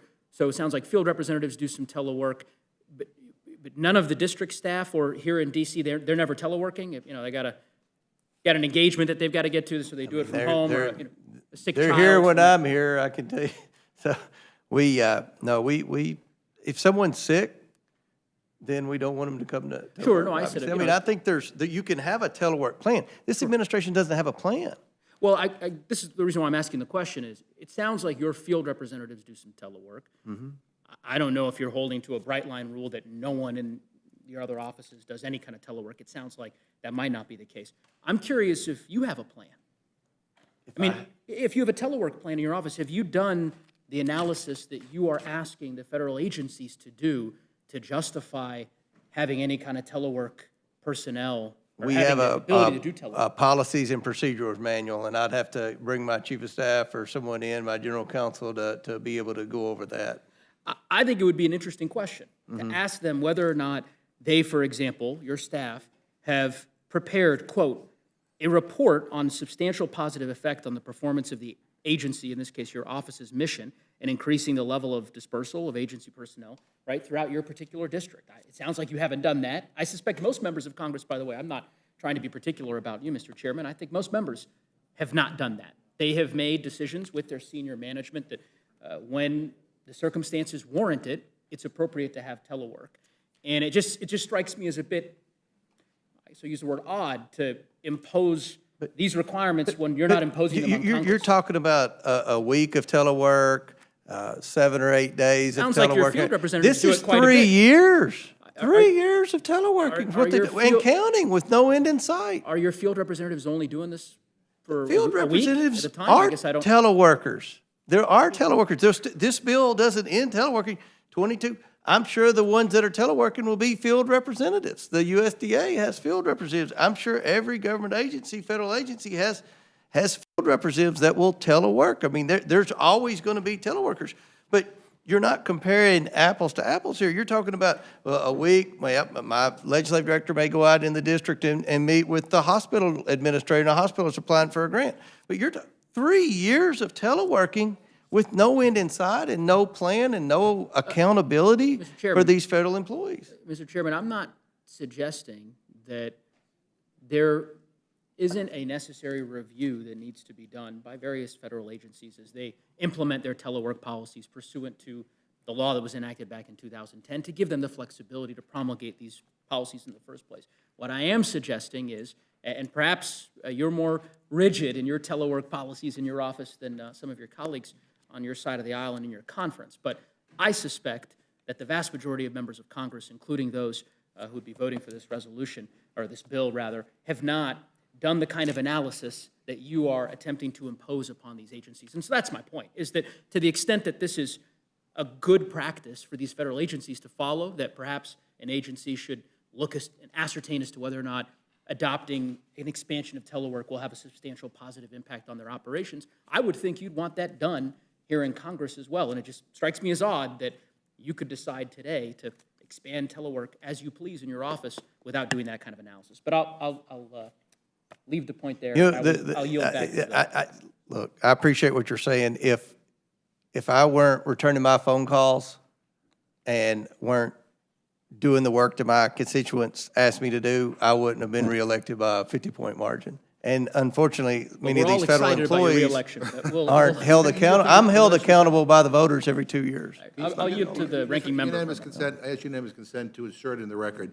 The Rules Democrats actually do have a telework policy, and he did recognize, he yielded. He did.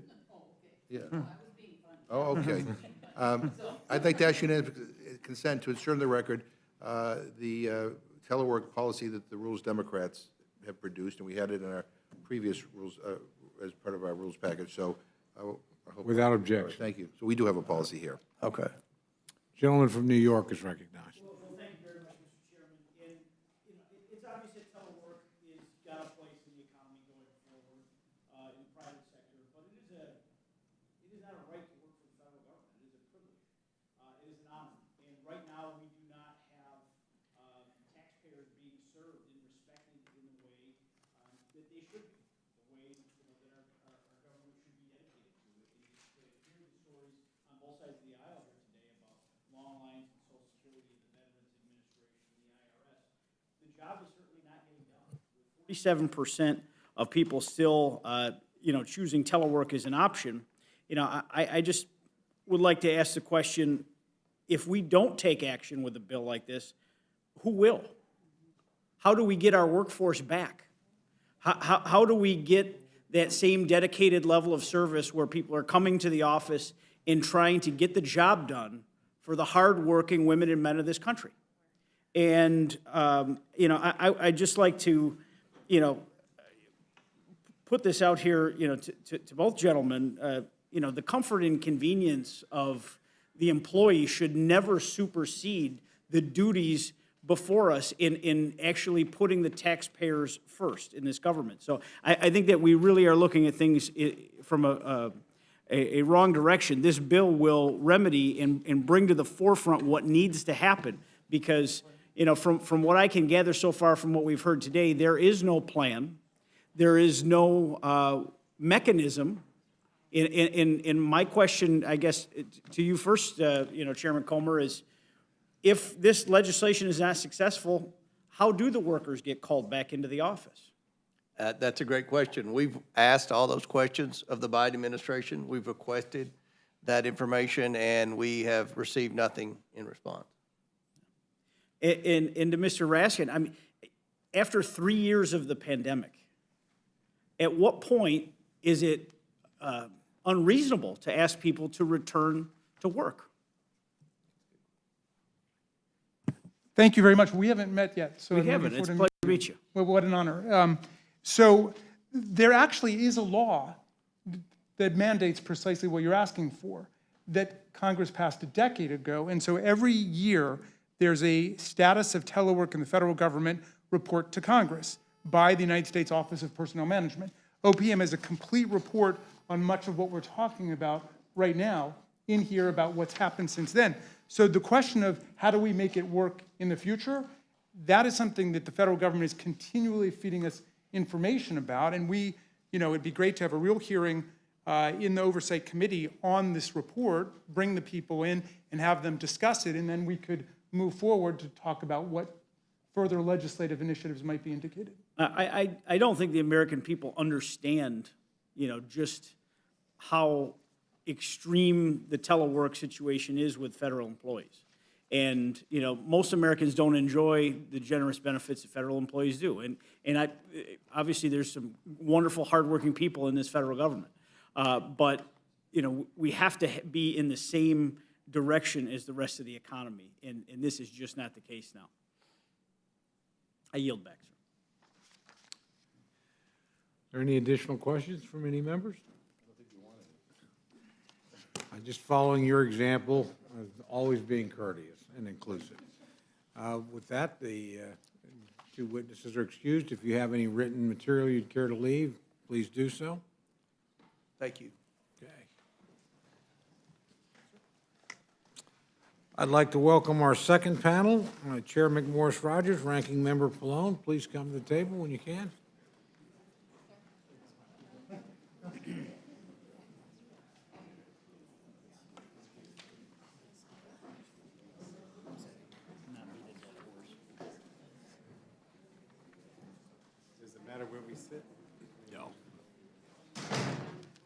Just word of advice, I'd always let the chair choose first.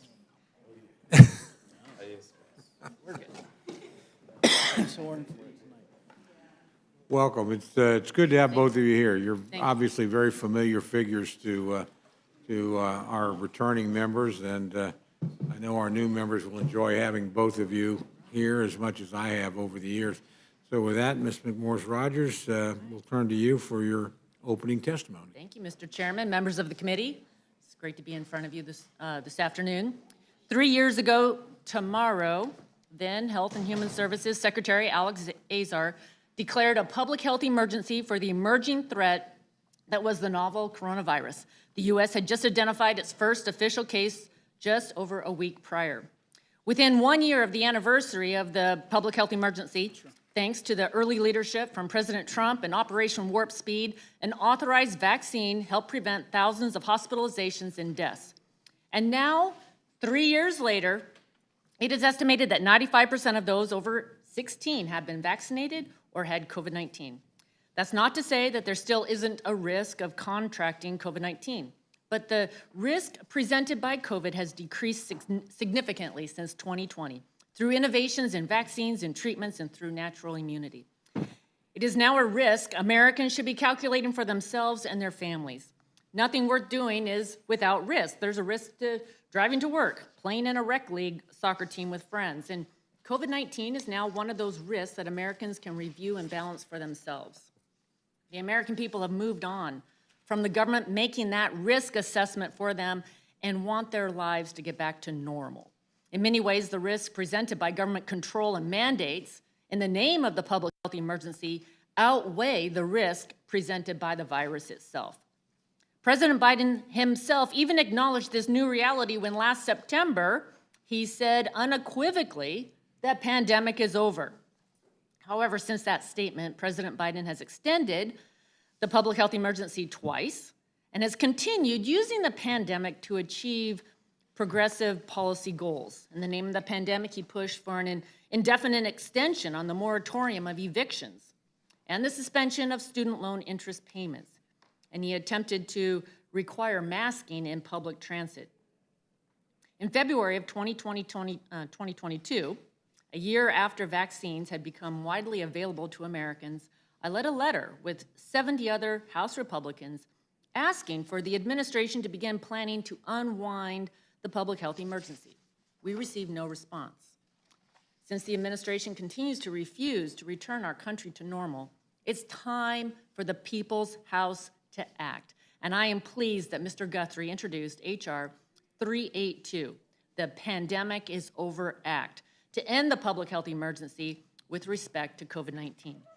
The Senate voted in a bipartisan way to end the national emergency, and I hope that this can be bipartisan as well. The 2023 omnibus extended telehealth and hospital at home through December of 2024. The 2023 omnibus also gave states clear timelines to deal with the unprecedented number of people on Medicaid, many of whom no longer legally are legally eligible for the program, and provided clarity on winding down the enhanced federal funding for Medicaid. If there are additional flexibilities under the public health emergency that should be extended or permanent, Congress should do that through regular order.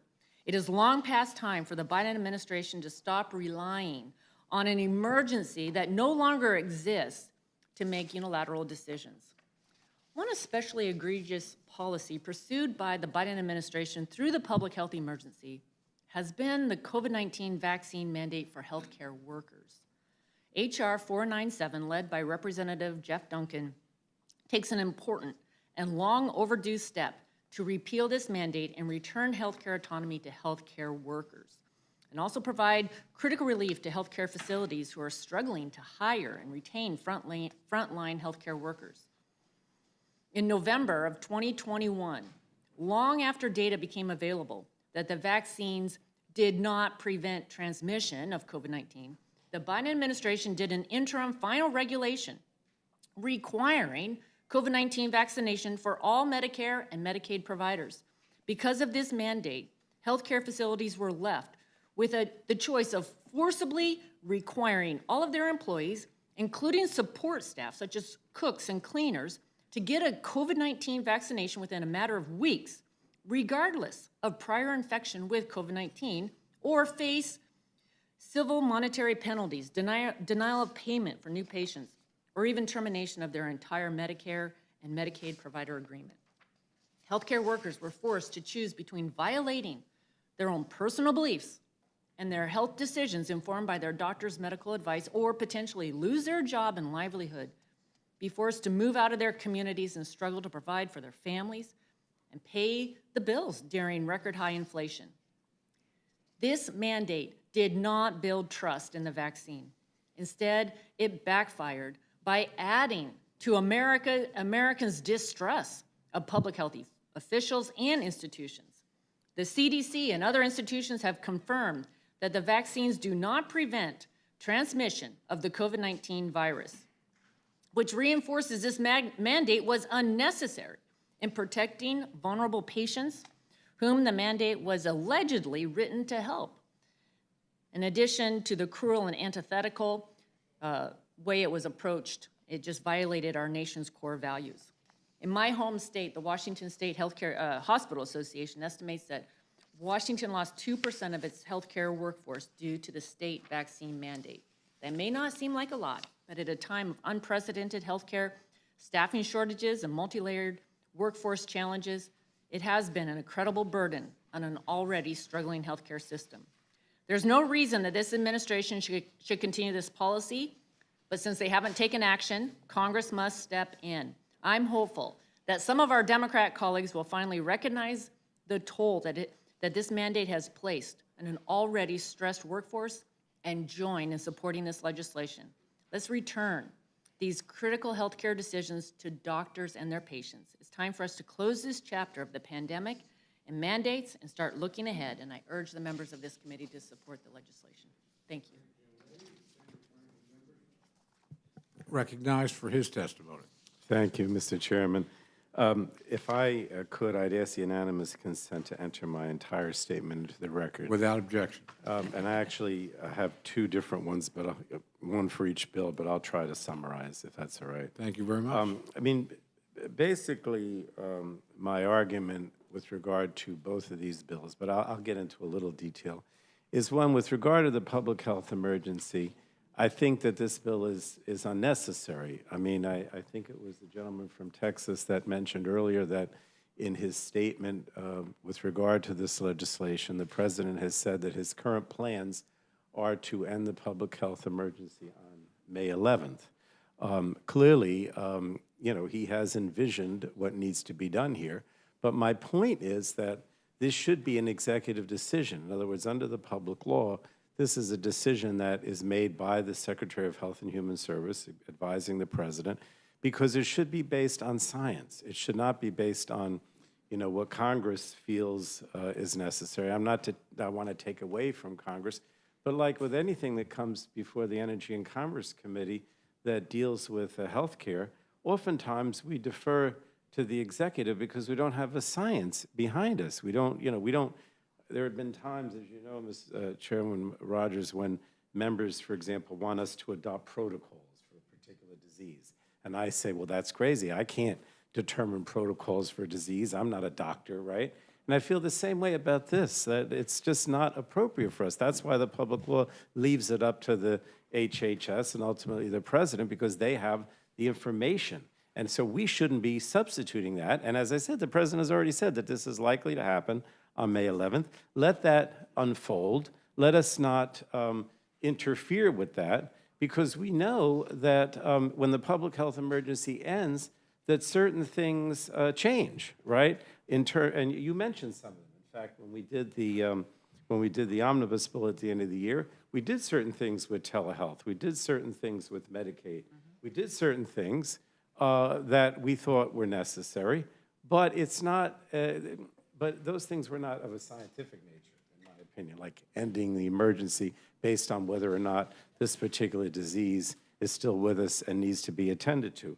So let me just say, I mean, you understand that this bill would end the health emergency immediately as soon as it's enacted. Now, I don't think it's going to be enacted, but I mean, the bottom line is that it would just be abrupt. That's it, right? As soon as it's enacted, that's it. And the fact of the matter is that when we did pass the end of the year omnibus to wind down or extend certain authorities related to Medicaid and Medicare and telehealth, we did that because we didn't want to disrupt insurance coverage for millions by undoing the important bipartisan agreement, such as to wind down the continuous eligibility requirement that's kept beneficiaries continuously enrolled in Medicaid throughout the pandemic. We also had strong guardrails in place to ensure that beneficiaries were protected from inappropriately being kicked off Medicaid as states resumed conducting eligibility determinations.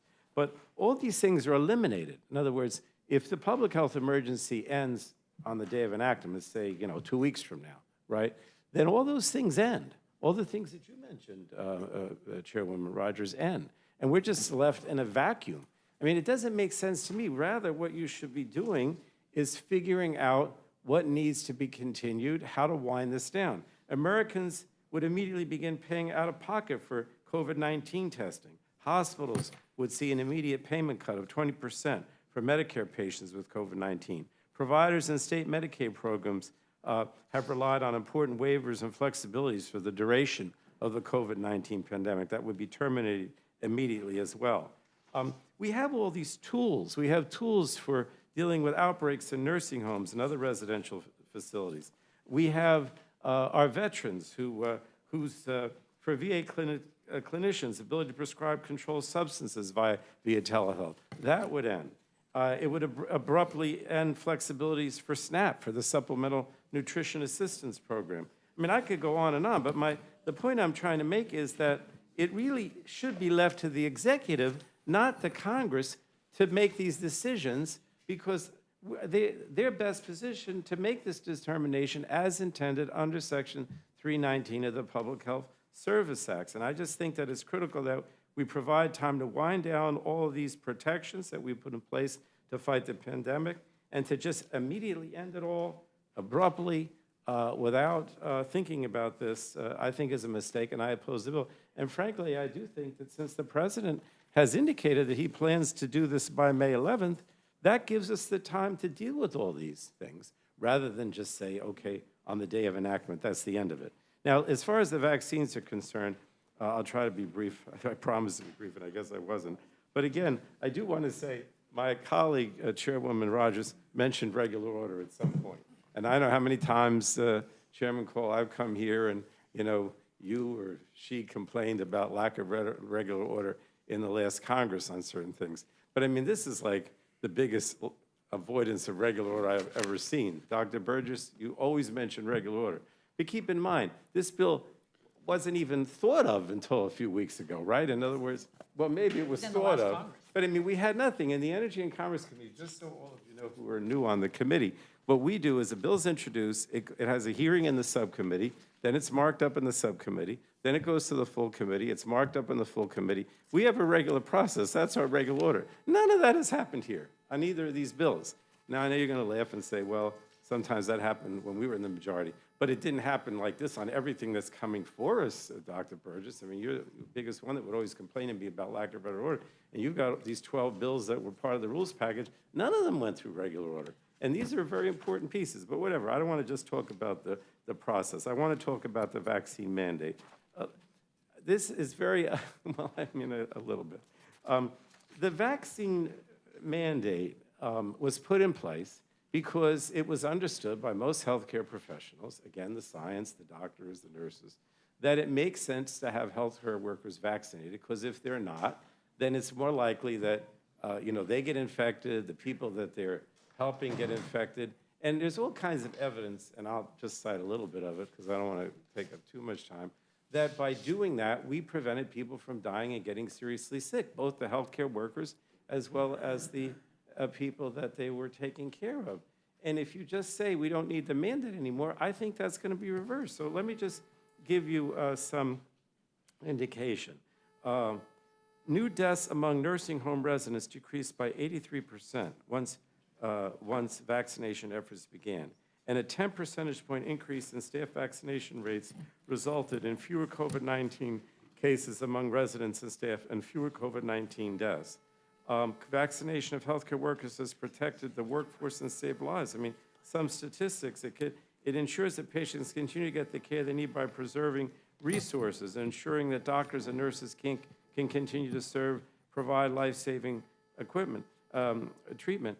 If you don't have the vaccinations, you're going to have less of a workforce. In fact, since we put the vaccination mandate in place, the workforce has grown. There's no indication that if you have a vaccination mandate, you're going to have less healthcare workers. In fact, every indication is that you're going to have more. So I just don't understand. I mean, I could go through all the statistics during my testimony. I don't want to go through all of it. But what I don't understand is I haven't seen any evidence that the vaccine mandate has, it negatively impacted recruitment, negatively impact the spread of the disease. In fact, it's just the opposite. So I just don't understand why we're doing this. And again, base this on the science. Base this on the facts.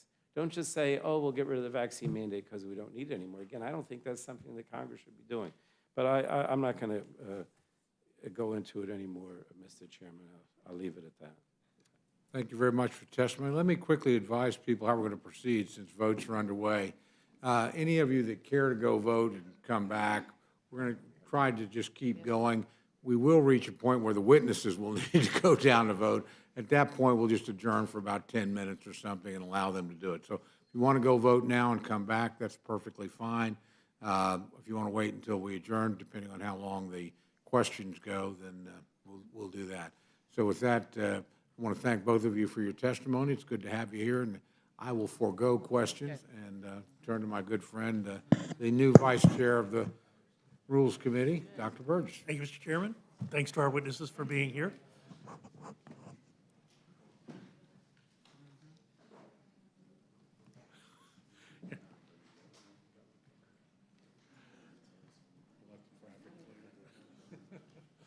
Ranking Member Pallone, you'll recall you and I were sitting here in the middle of March of 2020 as the two witnesses at the table about talking about the bill that eventually became the Families First Coronavirus Act, which we both worked on. Probably didn't work on it as much as we should have in committee prior to hearing it here in the Rules Committee, but nevertheless, we were both involved in that process. But look, you know, it's just a fundamental difference that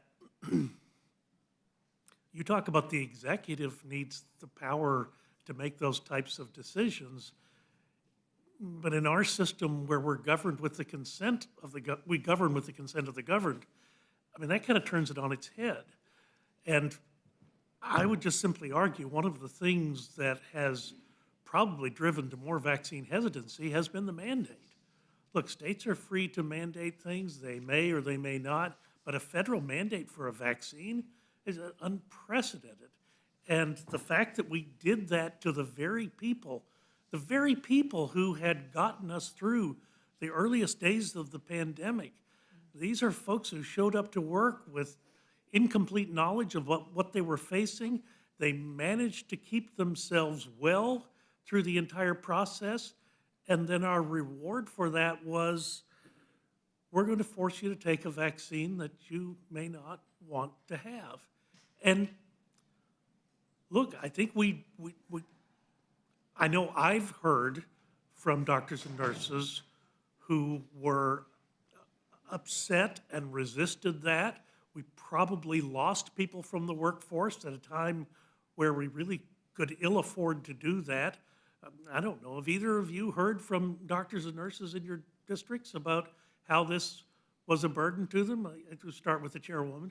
Well, I appreciate the question. I represent a district that borders another state. I represent Eastern Washington, borders Idaho, and there's been many, many stories of doctors, nurses, other healthcare employees who have left Washington State.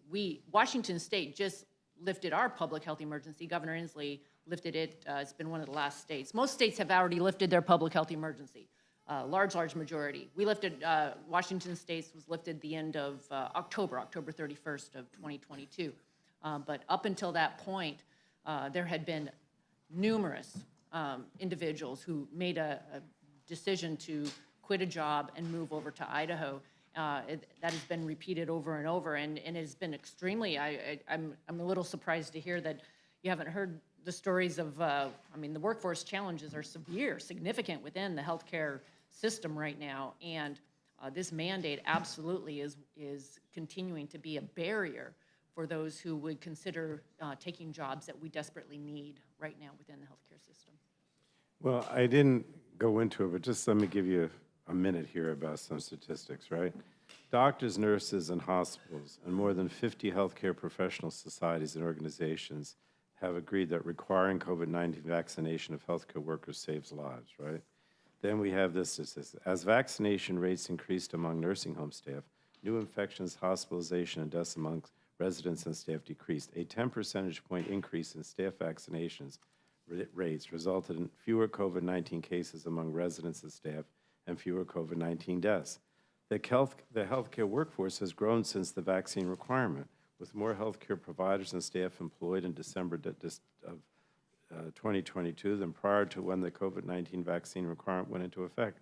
As of December 2022, employment in the healthcare sector was 1.2% higher than the previous peak. Data show requiring COVID-19 vaccination of healthcare workers did not contribute to worsening of staffing shortages in nursing homes. Nursing homes were experiencing staffing shortages prior to COVID-19, and staffing levels remained stable after the COVID-19 vaccine requirement went into effect. All I was trying to say, and I was using the protocols because I know you're a doctor, and very good doctor from what I know. The bottom line is that we have to be very careful as members of Congress to get too much into the field of deciding what the science should be. I remember the protocol, But Mr. Pullman, if I may, because I mean, this, you had the approach of the prior administration, which was maximum flexibility, Operation Warp Speed, all hands on deck, let's get this done. Yeah. And then the next administration, which actually I think had higher COVID deaths the next year, which was very regimented, very authoritative, and you have to do this because this is what we said. And then it turns out they weren't correct, that it wasn't a disease of the unvaccinated. In fact, the highest mortality rates now exist in vaccinated people. Everyone needs to make their own decision about this. It should be up to the individual and their doctor as to whether or not they take a vaccine, but not up to the federal government. Your argument that we don't know the science, there's nothing about the executive branch that gives them any overweening knowledge about what the correct way to behave is with a novel disease that no one's ever seen before. I would say the maximum flexibility brought by the Trump administration that led us to the point where we were able to get the upper hand on this, that was critical. It was the authoritative and mandatory aspect that I think has driven people in the opposite direction. but So- it's and not then for the people, it's for the healthcare workers that you're mandating. I'm not suggesting that you're going to mandate vaccines for individuals.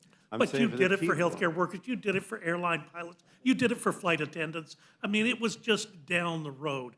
And I know we're going to disagree on this. Let me just also say, I think it's wonderful that the administration watches the Rules Committee and understands how powerful the Rules Committee is. And all we had to do was bring this up in the Rules Committee, and suddenly, in 3 months' time, we can end the public health emergency.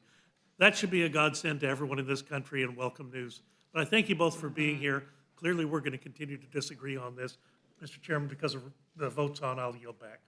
I yield to my friend, the distinguished ranking member. Well, thank you. Yeah, I mean, I'll be honest with you. This discussion overall, to me, is very, very disappointing because it seems to me this is more about moving forward on a bill to get a soundbite than it is on what's the responsible thing to do. I began my opening statement by saying on bills like this that, quite frankly, are dealing with the health and well-being of the American public, and by the way, not just the American public, the global public, that we ought to be thoughtful and deliberative. And for the life of me, I don't understand why, like next week, you couldn't do a hearing. Because I don't know whether there are unintended consequences here. Mr. Pallone mentioned some of the things that would be cut that I think most people are not even thinking about. Services that are provided by the VA, food assistance for people who are relying on the uptick in SNAP reimbursement to be able to put food on the table. I mean, there are a whole bunch of stuff here. Now, maybe these things, if they're totally eliminated immediately, aren't going to have that big of an impact, or maybe they will, but none of us here there's no thoughtful process here. And I get it, everybody's trying to rush and get things to the floor, but, you know, for the party that talked about regular order, hearings, markups, that on something like this, that you can't even wait a week to do a hearing. I mean, I don't know whether my colleagues are suggesting that, the vaccines had no impact. I believe they saved lives based on the doctors that I have talked to, based on the research that I have read. Maybe people have a different opinion, but I think they save lives. But I mean, there's a thoughtful way to deal with these issues, especially when it comes to the health and well-being of the American people. And then there's just, let's rush this to the floor, have a vote, do a press release, and that's it. I don't know, on something like this, there are plenty of other hot-button issues my friends could have brought up to the Rules Committee to begin, the legislative session. But on this kind of stuff, everyone needs to take a deep breath, make sure we're doing the right thing, make sure that we are aware of any unintended consequences by any of these measures that we're passing here today. And I regret very much that that's not the process that we're following. But anyway, it's great to see both of you, as always. You look fabulous with that. I'll yield to the vice chair. Dr. Burgess, I think we need to go vote, Okay. if that's all right. 3 minutes left in the vote. They're holding it for you. They're holding it. They're holding Do you want to it. recess? Okay. No. Okay. Okay. And I will recognize the Okay. gentleman from Pennsylvania, Okay. Mr. Very Reschenthaler. good. Thank Very you, good. thank you, Mr. Vice Chair, and it's good to see both of you. Mm-hmm. Chairwoman McMorris Rogers, apparently there was a tweet that came out from the president or about the president saying that there's going to be a declaration on the 11th of May anyhow. Okay. So what is the difference between today and May 11th? Yeah. What's the difference? Yes, I am, But- I am a bit curious. I'm a bit, Chairman, Okay. I'm sorry, Ranking Member Pallone. he's just going to go vote and I then was come gonna, back. I was gonna grill you. No, I'm kidding. I'm kidding. I'm kidding. I'm kidding. I was just playing around. We're going to alternate. All right. All right, sorry, Chairwoman. This has been long overdue. We've been asking for over a year. We introduced this legislation last Congress. The majority of states, large majority of states have lifted their public health emergency. As I mentioned, even Washington State, that was, we just lifted it at the end of October. Governor Inslee finally lifted the public health emergency. This is an idea that I think most people recognize. That the pandemic is over. President Biden said in September last year, the pandemic is over. And yet he then went and extended the public health emergency 2 more times since he said it was over. So we introduced the bill, and then the White House says today, oh, yeah, we're going to go ahead and end that public health emergency on May 11th. But I think it's important that Congress act on behalf of the people, that we make sure that he follows through on the commitment that he has made, because clearly the administration has enjoyed over the last nearly 3 years the flexibility in being able to do things that they want to do under an emergency order. But I would also mention that we have taken, we also have been asking the administration we'd sent a letter, let's start working on the wind down of the public health emergency and be taking those steps. And we never heard back from them. We did take action in the omnibus at the end of the year to address telehealth, to address the maintenance of effort, to address the reimbursements for food assistance that will end in February. It's almost February 2023, even now. Thank you, Chairwoman. I appreciate it. With that, I yield back to the chairman.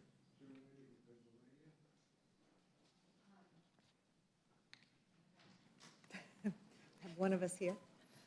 I am just sort of interested in the statement of administrative policy that came out of the executive office, the president's office today, talking about how the fact that the May 11th date allows the administration to keep its commitment to give a 60-day wind-down period. And that's important for the healthcare providers, the hospitals, the insurance companies, et cetera, to be able to avoid the kind of disruption that we've been talking about here today. So I guess with respect to the, the Pandemic is Over Act, it feels as though that's underway, and this action is a little bit precipitous now. But I also am concerned about the proposal that we should end the vaccine mandates just willy-nilly at this point without looking at the evidence as to what they have been able to accomplish. Clearly the pandemic is not over, although it's in a different stage. I was on the phone with my sister 2 hours ago because she's been exposed and is concerned for her health. So I just would reiterate the ranking member's concerns that we haven't been able to develop the evidence that would really support these bills in going forward, and I think that we should take a minute to do that. So I'd yield back. Thank you, gentleman from Kentucky. I trust I'll have a chance to question Mr. Pallone when he returns? Yes, you will. Okay. Ms. McMorris Rogers, I see that the president in his statement says that he wants to honor his 60-day commitment to notify people, but May 11th seems to be about 100 days from now. So does anybody here in this room understand the math on the 60-day promise and why he has to wait 100 days to fulfill the 60-day promise? I mean, I don't either. I think they need to work on their math over there. I found it somewhat incredulous that Mr. Pallone didn't think that the vaccine mandate discouraged people from working in the healthcare industry. I know a lot of people who left nursing. They said, I'll go get another job. Yes. and they took a job outside of nursing. I know people who were majoring in nursing, but in order to go do their clinicals, had to get the vaccine, and so they switched majors. I know people in high school who have decided not to go to college to do this, to pursue this field. And I think there's some statistic I saw somewhere that about 75% of nurses are women. To me, and this seems like a war on women in some regards, that you're saying, well, there's a profession that a lot of women pursue, and we're gonna mandate a vaccine for that, and then discourage them from getting the education required to pursue that profession. I've been on the phone with half a dozen nurses at once who spent, I agreed to speak with them for 15 minutes. I was on the phone for 2 hours listening to all the things they had been subjected to in the name of these mandates.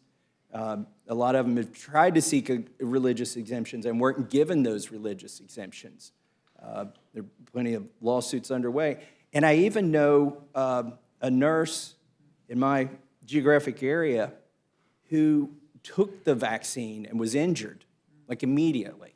Can you prove causation? It's hard to prove causation, but immediately injured.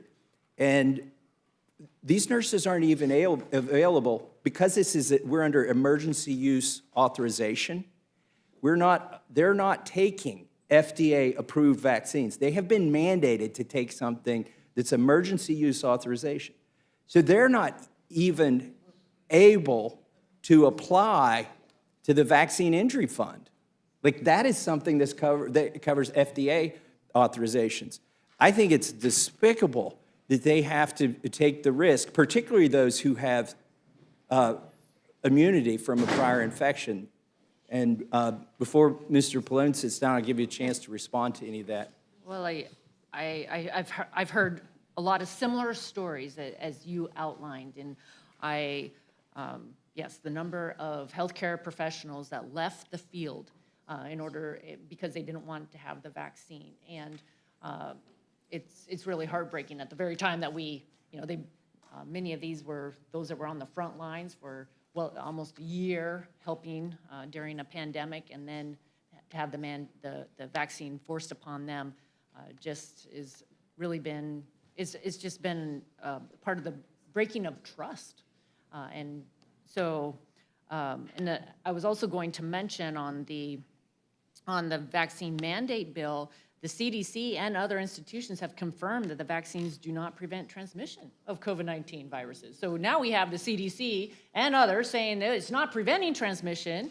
So this idea that somehow this is a mandate that our healthcare professionals need to have this vaccine, when CDC is saying, no, it doesn't actually prevent the transmission. And to your point, I think the president himself has conceded that in his statement of administrative policy, describing why he wants to keep this vaccine mandate in place. Nowhere in this statement does he say that it stops the spread of COVID. He doesn't put that as a reason anywhere in the statement of policy of administration policy. So even the president has conceded. Mr. Chairman. Well, I want to give the gentlelady a chance to go vote, and you can certainly continue your question for Mr. Pallone. So Thank you. Thank you. Mr. Chairman. thank you, Madam Chair. Thank you, Chairman. Mr. Pallone, were your staff ever subjected to a vaccine mandate? Not to my knowledge. So even your own staff weren't subjected to a vaccine mandate, but you think we should keep this vaccine mandate on healthcare workers? Why should they be subjected to a mandate and your own staff isn't? Well, they're not healthcare workers. I mean, the concern that I have, and I think most people have, is that the healthcare workers are the ones that are dealing with patients. I mean, my staff is not dealing with patients in a healthcare setting. Does your staff interact with your constituents? Sure. Do you have any concern that they would give them COVID? I mean, it's always possible, but I just think it's a totally different situation when you're talking about healthcare workers. You know, they're the ones that are actually going into the nursing home. We had major problems in nursing homes in New Jersey. But your assumption is something that's already been proven false, which is that the vaccine stops the spread. Are you assuming that the vaccine stops the spread? Look, my understanding from the doctors and the healthcare people that I talk to, that vaccine does prevent people from getting COVID and therefore stops the spread because fewer people have it. Well, that was dispelled about a year ago, that it would stop you from getting infected. All they say that it does now is it reduces your symptoms and the severity of COVID. Well, I don't, again, I don't believe that, but again, I'm not the But it's already been proven. expert. It's already been proven. But I don't think that's true. I mean, I'm not trying to say If that. it were true, would you have a different position? I would like the position to be based on science. And what I was trying to say to Dr. Burgess is that too often, even though we even have a hearing, of course I want regular order, don't get me wrong, but even though we have a hearing, it's a very limited situation, whereas, at HHS, they're getting all these doctors and healthcare professionals, they're providing them for information. That's why the public health law leaves it up to the secretary rather than us. Let me ask you, what does it take to fulfill the vaccine mandate requirement? What would a healthcare worker have to have done to fulfill this requirement? You mean how often do they have to Yeah. be vaccinated? Yeah, I don't know the answer to that. I guess I'm getting a note. It says take 2 doses. That's right, 2 doses 2 years ago. 2 doses 2 years ago satisfy this mandate.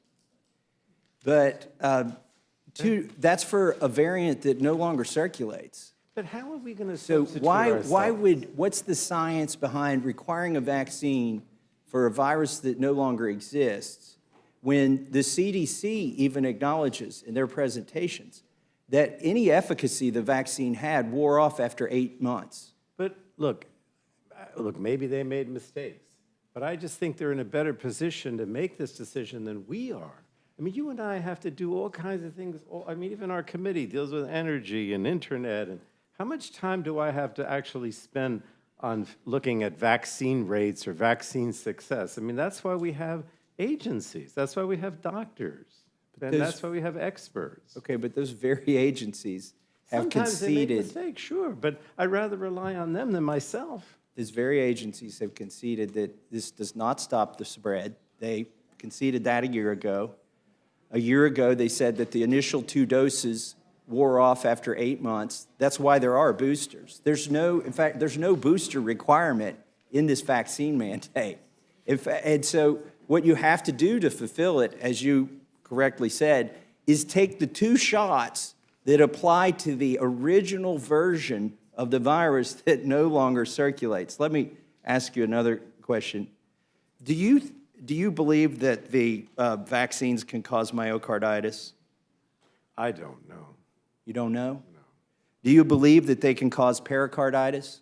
Again, I don't know. Do you believe that they can cause strokes? I mean, I have no data to suggest that it frequently does that. Do you believe that they can cause blood clots?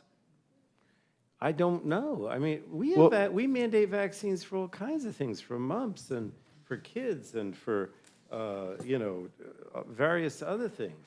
Well, let me tell you what the CDC says. The very organizations that you say we should rely upon, I'm reading right from the CDC Gov website. They said there's a risk of myocarditis and pericarditis, particularly among young males aged 12 to 39.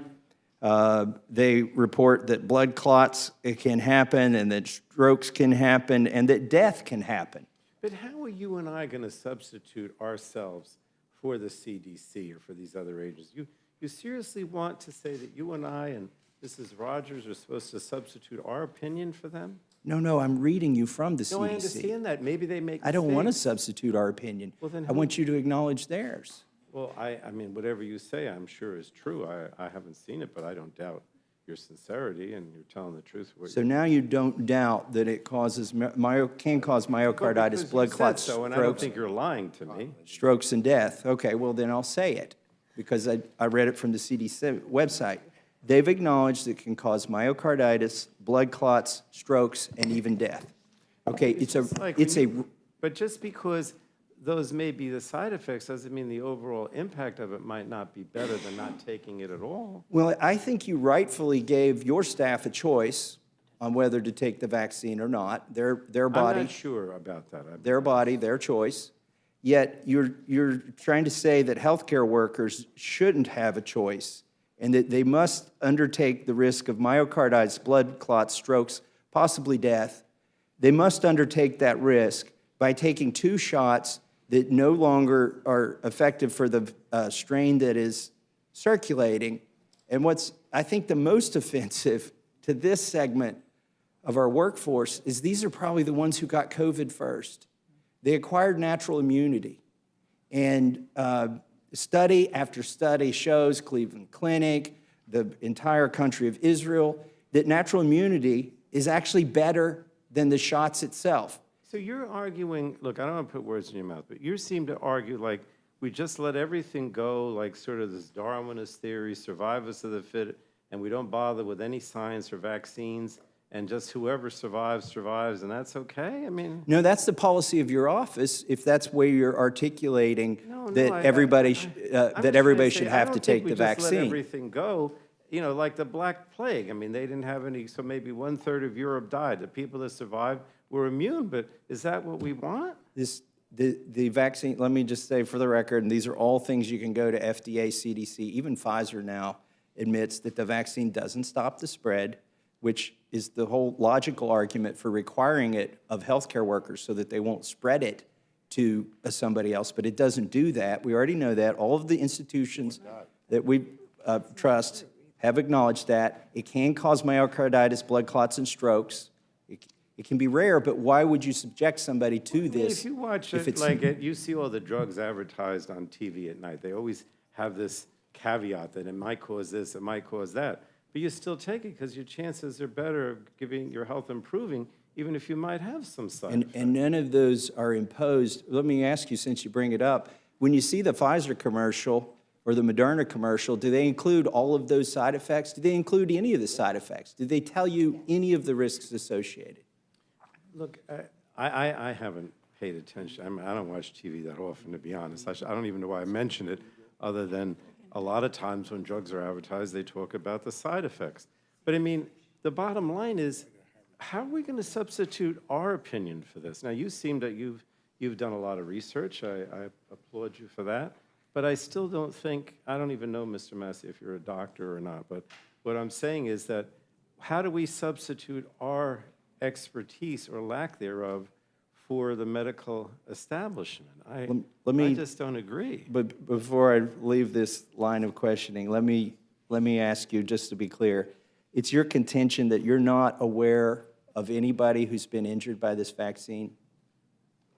I haven't had anybody call me and say they've been injured, no. And you've not seen a credible report in the news or on the CDC website or the FDA website that somebody, not a single person's been injured? No, I'm sure some have, just like with anything. But no, nobody has personally said to me.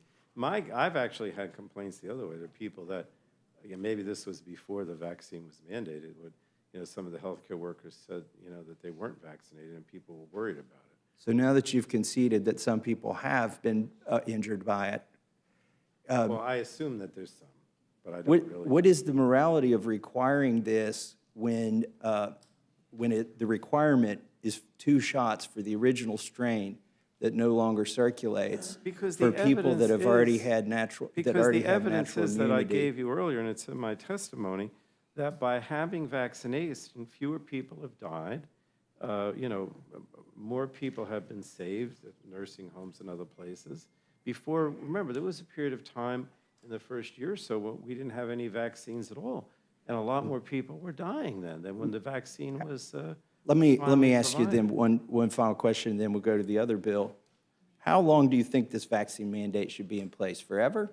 No, I think that it should be based on the science. It's just like the public health emergency. But you said you don't know any of the science. I can't spend all my time looking at all the science. I have to depend on the healthcare experts. That's all I'm saying. Look, I use an example again, and we have so many times when people come before the committee and they want us to adopt a protocol. I remember it happened once with Lyme disease, right? They wanted us as a committee to pass legislation to establish a protocol contrary to what the physician's diplomat specialty doctor said. And I said, that's wrong. I'm not the expert. I can't be overriding what the the diplomatic board and these specialty doctors say about this, because then I'm deciding with the science based on whatever knowledge I have. I don't think that we should do that. I think it should be up to the president and the agencies to make a decision. I'm going to yield some time to Chairwoman Kathy McMorris Rogers, but can you remind me what your committee, it's Energy and Commerce? Yes, And you have jurisdiction over FDA, is that yes, correct? we do. And the FDA has jurisdiction over whether to approve these drugs. I think it's important to at least read the science if you're on a committee, at least the science of healthcare, if you're on the committee of jurisdiction of the FDA. But I'd like to yield to you, Madam Chairwoman.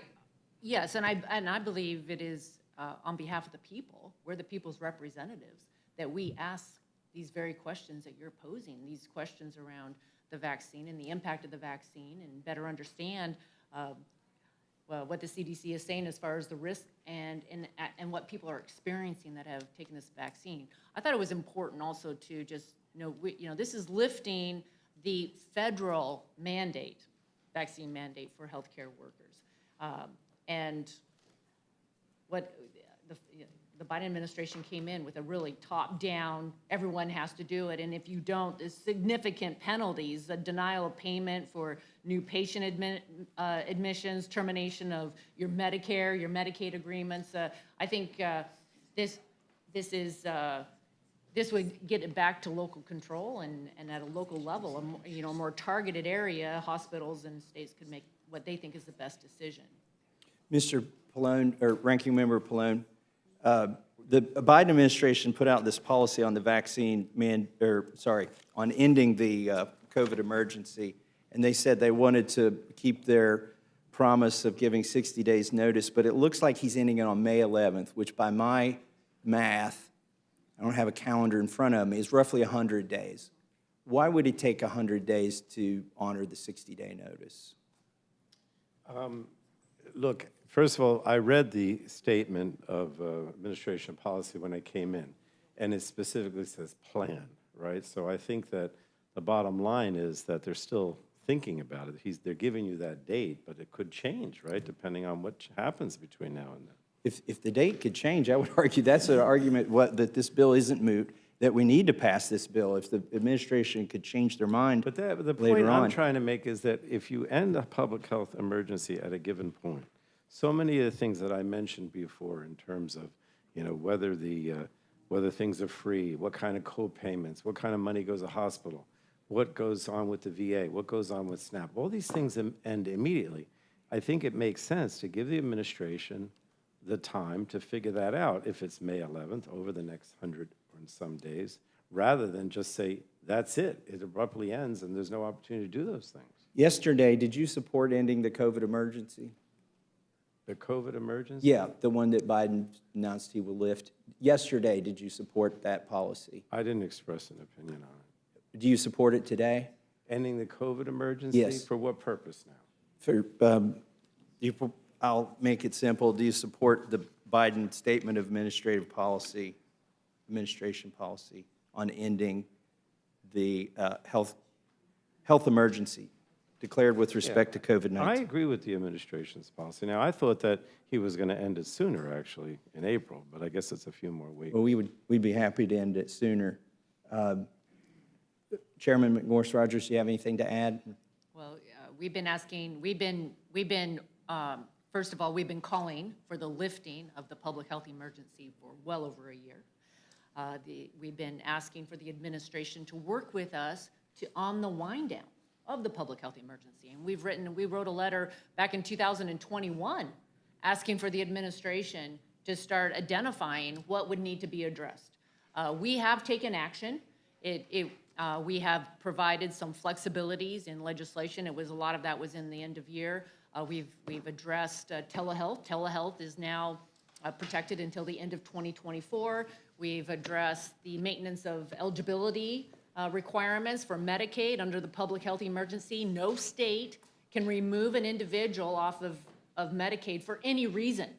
So we have now in place language that will allow states to start reviewing those that are on the Medicaid, in their Medicaid program and review their eligibility. And we provided other flexibility, and we're ready to go to work on it. I think we've identified a lot of it. It would be great if the administration would help us. But again, I would just underscore, the administration has extended this public health emergency for 12 times. So I know they made an announcement today, maybe because the House of Representatives is getting ready to pass a bill to lift the public health emergency. I think it's no coincidence that he's issued these statements today on the eve of this vote. Look, if the gentleman would yield, look. if I could Absolutely. Understand that the things that that Chairwoman Rogers mentioned, they deal with coverage, right? We're going to have Medicaid coverage, continuous eligibility, postpartum care. They're not scientific determinations of when the emergency should end. See, to me, that's different, and I'm glad that we did those things. But keep in mind also that your bill would eliminate those things as soon as it's enacted. Those would go away. So again, when you decide when you're going to end the emergency, that's should be based on science. The things that we did were based on coverage and other things that I think are within, the government realm as Congress. But I don't think that we should be deciding when the emergency ends.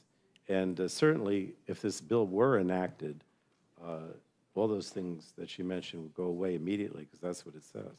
Well, if I may, the president said in September that the pandemic was over. In September last year. I don't know if he was basing that on science or not, but most of the states, large majority of the states have lifted the public health emergency. I think most people believe it's over, and so it really begs the question, why does the administration continue extending the public health emergency and the authorities that they Well, get if under you that? would yield, again, the reason that we did the things that she mentioned with continuity of care, postpartum, all that, was because we estimated, I guess based on whatever the administration said, that this would probably end in April. And therefore, we put those things as guidelines and guardrails to protect people. Now, it's extended, at least right now, he's saying extended until May 11th. But your bill, or I don't know, is it your bill? No, it's Mr. Congressman Guthrie's bill. Mr. Guthrie's bill would end those prematurely, before April, if the Senate passed it and it was signed into law, which I don't think is going to happen, but I got to go based on what you give me. I'll yield my time back, but I just want to summarize by saying this, jumping back to the other bill on the vaccine mandates. If any of America is watching this hearing, I know what their question is.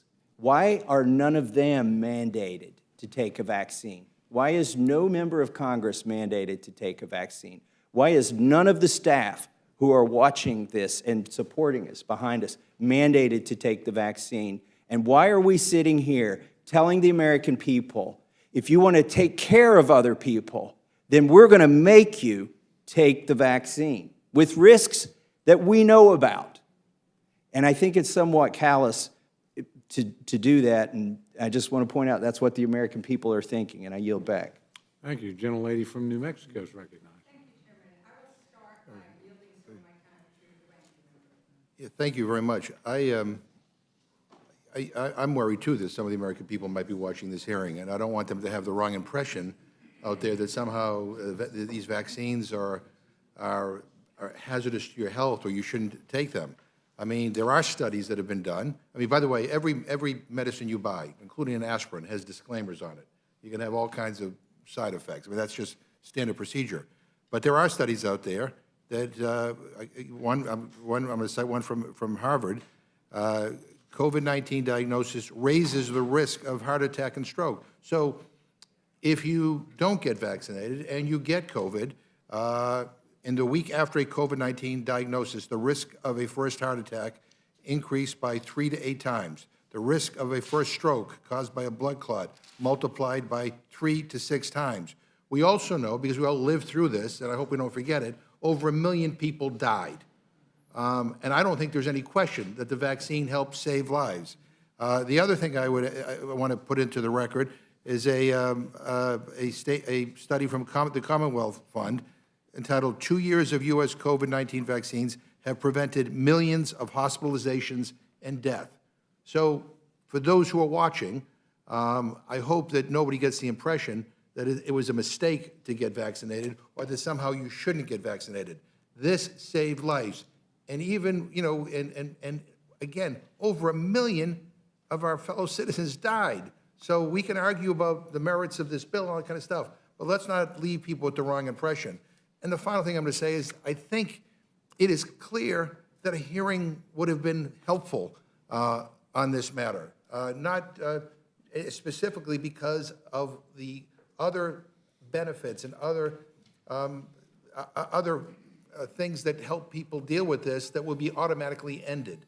But we're not going to have that hearing. But I don't want people to have the wrong impression that some of this vaccine was a bad thing for people to take. Just a quick question, gentlemen. You did ask for something to be put in the record. Okay, without objection. Thank you. Okay, I'm sorry, I yield back.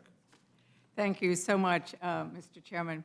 And I'll say that I come to this question as somebody who last term sat as chair of the Subcommittee on Indigenous People and who represents a district that had 16 Native American Pueblos, the Hickory Apache Nation, and the Navajo Nation. And we all know the devastation that Native Americans suffered through because of the pandemic. Native Americans died at one of the highest rates from COVID-19. They were twice as likely to die from COVID than non-Hispanic whites. Their infection rates were 3.5 times earlier. I spent many a day crying over those that we lost who I knew. I spent many of time with families who had lost so much, with the elders who had, in passing away, had taken with them the language that was so dear to the continuation of those tribes. And I loved the fact that when I visited some of the sites, they were proud of the fact that they had high vaccination rates. Not every tribe, but in Navajo and on the Pueblos and the Apaches, they were proud of their high vaccination rates because it was so important to keeping them alive. And I think that that is a very important point, Representative McGovern. I'm so used to calling you chair, and the other, like, I just got to get used to it, right? But I think that that's a really important point of the value that the vaccines brought, especially to the most vulnerable. And I want to thank you. I want to thank you, Chair McMorris-Rogers, and I want to thank you, Ranking Member Pallone, for the good work that you did do in the omnibus about making sure we have telehealth. Because when I am with my veterans in my rural areas, telehealth is key. And nurse after nurse and practitioner after practitioner talked about the importance of keeping, once again, keeping those things that were valuable that came out of the pandemic. And so thank you for doing that. But I do share the concerns about ending this too quickly, right? That now there is, in essence, a path ahead of us that would allow for the answering of these key questions with regards to you've dealt with Medicaid, of dealing with the other issues that we must be dealt with. You know, I always think of the seniors and those who are on these programs. Like, don't we want to give them a little time? You know, those 60 days after the date that it was targeted to end anyway. And isn't that the issue that you're raising, Mr. McGovern? Yeah, Sorry, Mr. Pallone. No, that's the whole point. The point is the president has come out and said that on May 11th, he plans to end the emergency. But a lot of things have to be done before then to make sure that there are protections and guardrails. And frankly, you know, the science might change, and God forbid we have another epidemic or a new variation, and that might change. But if I could just say, and I'll try to be brief, what I don't really understand, what Mr. Massey said, you know, I remember in that first year when we didn't have the vaccine, everybody was just hoping that the vaccine would come out. And even President Trump took credit and said, you know, we did it, we've discovered this under our watch, people should take the vaccine. You know, I don't understand this. It's almost like now the vaccine is bad. I mean, I don't know, I don't want to put words in Mr. Massey's mouth, but almost suggested like the vaccine is bad. I mean, the vaccine saves so many people. And what were we supposed to do? There were people at the time who said, let's just let everything go. You know, certain people will die, and then everybody else is immune. I used the Black Death as an example. I don't know if that's a good example. But we decided as a nation that we weren't going to do that, that we were going to use modern technology, in this case the vaccine, to try to prevent people from dying and getting seriously ill. And I mean, I think that was a wise decision.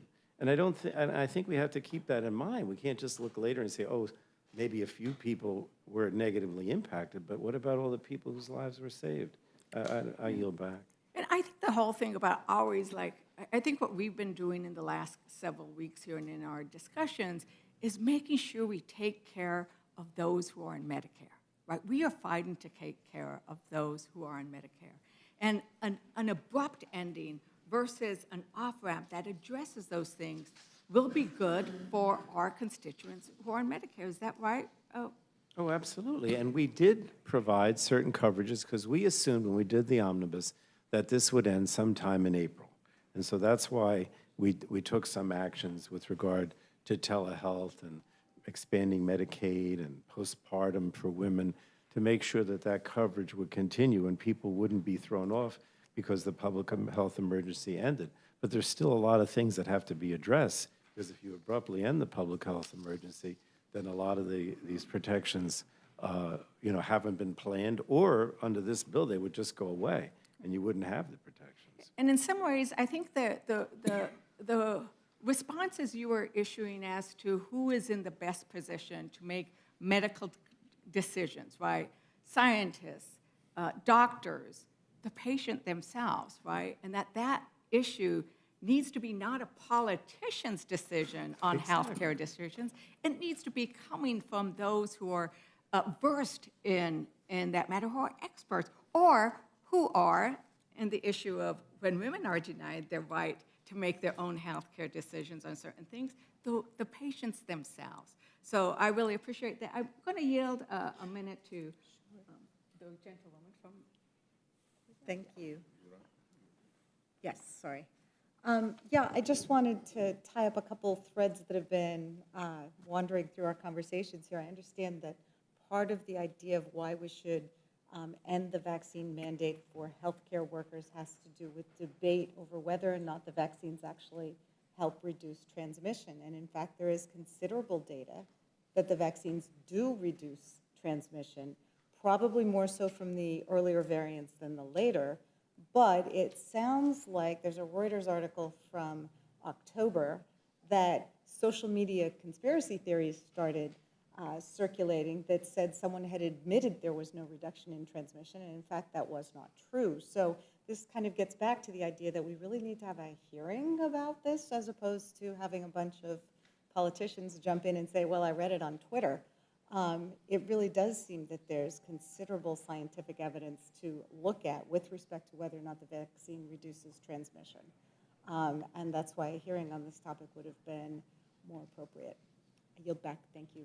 Thank you very much. And so I think that comes back to, rushing through these things when there is a process that is already ongoing, that has been announced, that will get us to that place, so that we are not inadvertently hurting, in my case, the people I care for the most, which are those rural hospitals who have been relying on those payments, and those Medicare patients and constituents of mine who rely on this. And that's who I'm thinking about as we're having these discussions here. And with that, Mr. Chairman, thank you very much for the time I yield. Certainly. Yield to the gentlelady from Minnesota. Thank you, Mr. Chair. And I guess I just want to reiterate, because it's something that's getting lost in this conversation, is we are talking about getting rid of a mandate for the vaccine. A mandate. Talked over here, we talked about the patients making their decisions. We're not allowing healthcare workers to make those a decision of leave or take the vaccine. So, and ranking member has talked about the best position. They're in a better position to make these decisions. I think that that the healthcare workers are in the best position to make the decision if they want to take that vaccine, and they're there. They were on the front lines. They knew what was going on, and so they should be able to make those decisions. And so I absolutely support dialing all of these kind of emergency pandemic protocols that we have put in place, but dialing them back and getting rid of them now is absolutely, it's something we should have done. We're overdue. We should have done it long ago, because we took over things that we didn't have business being in and mandating things. And so I support these bills very strongly. The one thing, and I know that telehealth has been mentioned a couple of times, and I just wanted to confirm, I don't believe that, even though that there was some waivers made during the pandemic for telehealth, this does not affect telehealth. We passed separate, telehealth is important across the board. I think it was really jump-started during the pandemic for both for providers and for patients. And we passed legislation that provides clarity for covering telehealth until the end of 2024. And I think there's room to even expand that. Oh, You know, I yes. know we've Oh, added it. For sure, for sure. Yep. Yes, I should, yeah, thank you, yes. So we have it, we have telehealth coverage until the end of 2024. And absolutely, the committee is going to be conducting a number of hearings around the response to COVID and the entire pandemic, the response by CDC, NIH, FDA, the vaccines. There's going to be a lot of hearings and also the wind down of the public health emergency. I also represent several tribes in Eastern Washington. Getting health care is a top priority for me to make sure that in wherever you live, in rural, underserved areas, if you're on a reservation, that you can have access to health care. The vaccine mandate for healthcare workers makes it even harder, harder to recruit to rural, underserved areas, harder to recruit on tribal reservations, rather than having them decide who's best, what's the best fit. And I also wanted to clarify, if I may, so whether or not the vaccine prohibits transmission. So this is Dr. Walensky, who's the head of the CDC. And she was on CNN with Wolf Blitzer. And he was asking about the vaccines. And she said the vaccines are working exceptionally well. They continue to work for the Delta with regard to severe illness and death. And then she went on to say, what they can't do anymore is prevent transmission. So if you're going home to somebody who's not been vaccinated, somebody who can't get vaccinated, I would suggest you wear a mask in public indoor setting. The vaccine does not prevent transmission. So this is time. It is time for us to lift the mandate that currently is in place in the United States of America on all healthcare workers. We have a healthcare shortage. Everywhere we go, we need more doctors, we need more nurses. And so this would be a way to provide some relief and to make sure that we're getting people the care that they need. Mr. Chairman, can I submit a document for the record? Without I can objection. yield you some time, Mr. Massey. I would yield to Mr. Massey. I think I found the article that the gentlelady was referring to, the Reuters fact check, October 14th. I'd like to submit that to the record because it actually shows that the vaccine companies were never required to test for transmission. They did not test for transmission. That was not a condition of the government purchasing these vaccines. And I think there's a lot of good facts in the article that the gentlelady mentioned. So, in fact, a Pfizer spokesperson confirmed to Reuters that the company was not asked by regulators to assess the transmission. So I will submit that for the record. Without objection. And with that, Mr. Chair, I'll yield back. Gentleman from South Carolina is recognized. Thank y'all for testifying. Appreciate you enduring this. Mr. Plone, you believed in following the science. Why would you think that when the frontline doctors were banned, mainly these were MDs talking about hydroxychloroquine as a cure, what were they scared of with that? She was talking about her patients. Why would that take place? They were scared about the medication? Is that what you're saying now? I don't know why it was banned. They were banned from just talking about it. Same thing with ivermectin. I mean, I don't remember exactly, but I do believe that there were a lot of reason to believe that it wasn't actually helpful. Why do you think this administration did not ban the United States postal workers? They didn't mandate the shot for postal workers. Why they didn't mandate it for postal? Yeah, if this was the miracle drug, why didn't they mandate it across the board? If you look, I think that you have to make a distinction, which I've been trying to make between healthcare workers and others. I mean, sure, Mr. Massey mentioned that, you know, people might come into my district office and I can't understand you, Mr. Plum. what I'm saying is that I'm making a distinction between healthcare workers versus postal workers, staff in our district offices. I think the concern is that the person who's dealing with healthcare, administering shots, giving out medication, has to be vaccinated because of the concern that it might spread, or also, you know, the feelings about the people that are the patients. I mean, maybe I didn't use this example first, but when we had some cases in my district where there were healthcare workers, maybe this was before the mandate, that had not taken the vaccine, and she was actually telling people when they were waiting in line that she hadn't had the vaccine, and certain people left because they were concerned that she might spread the disease, COVID, to them. But Now, you maybe that's not, maybe there's no, I don't know that there was a reason to believe that, but there was that feeling on the part Do of postal workers interact with employees, well, handing mail? everybody does. We know that. But the feeling is that healthcare workers are different because they are administering medication and taking care of people. Which is interesting. It affected over 652,000 people that were completely free to take the vaccine. Why, with what Mr. Massey mentioned about so-called side effects, and I get Ms. McGovern saying, you know, most medicines have the side effects. Some of that's for legal protection. The main thing, most of it is not mandated by a government that says you have to take the shot. If I've got cancer, I don't have to take chemotherapy. If I've got diabetes, I don't have to take insulin. So there's the difference. But why would you think if they were so sure of this miracle drug, we on the Oversight Committee mailed the NIH and the FDA 3 times to give us the breakdown of exactly what's going on the record of what's in the drug. You know how long they said it would take them? 50 years. Evidently, emails did not work. Evidently, text didn't work. That literally was what they said. Why would that happen? I don't know. Look, I know that when this drug that you were talking about, there were certain doctors that just wanted to give it to everybody. I mean, I know that.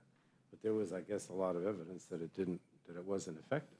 But you had a mandated drug that excluded certain masses of people that were interacting with other people. And if it was so contagious, why would this administration do that? And I applaud them for doing it now, but they're way behind times anyway. But it's kind of strange all this is happening now. And it's kind of strange, the science, young children were not affected. Yet we shut down the schools across this country. The individual states did. It affected businesses, school children from learning, and untold cost to this country. I yield back. Gentleman from Texas is recognized. Appreciate the chairman. This is such an important issue because it affects our entire country, all of our constituents. And my concern, I mean, I've heard a lot of language in here about that we shouldn't substitute ourselves. This should be based on science, not what Congress thinks. Except that that's not how our system of government works. I mean, our system of government is supposed to be that we, the people, have oversight. We, the people's house.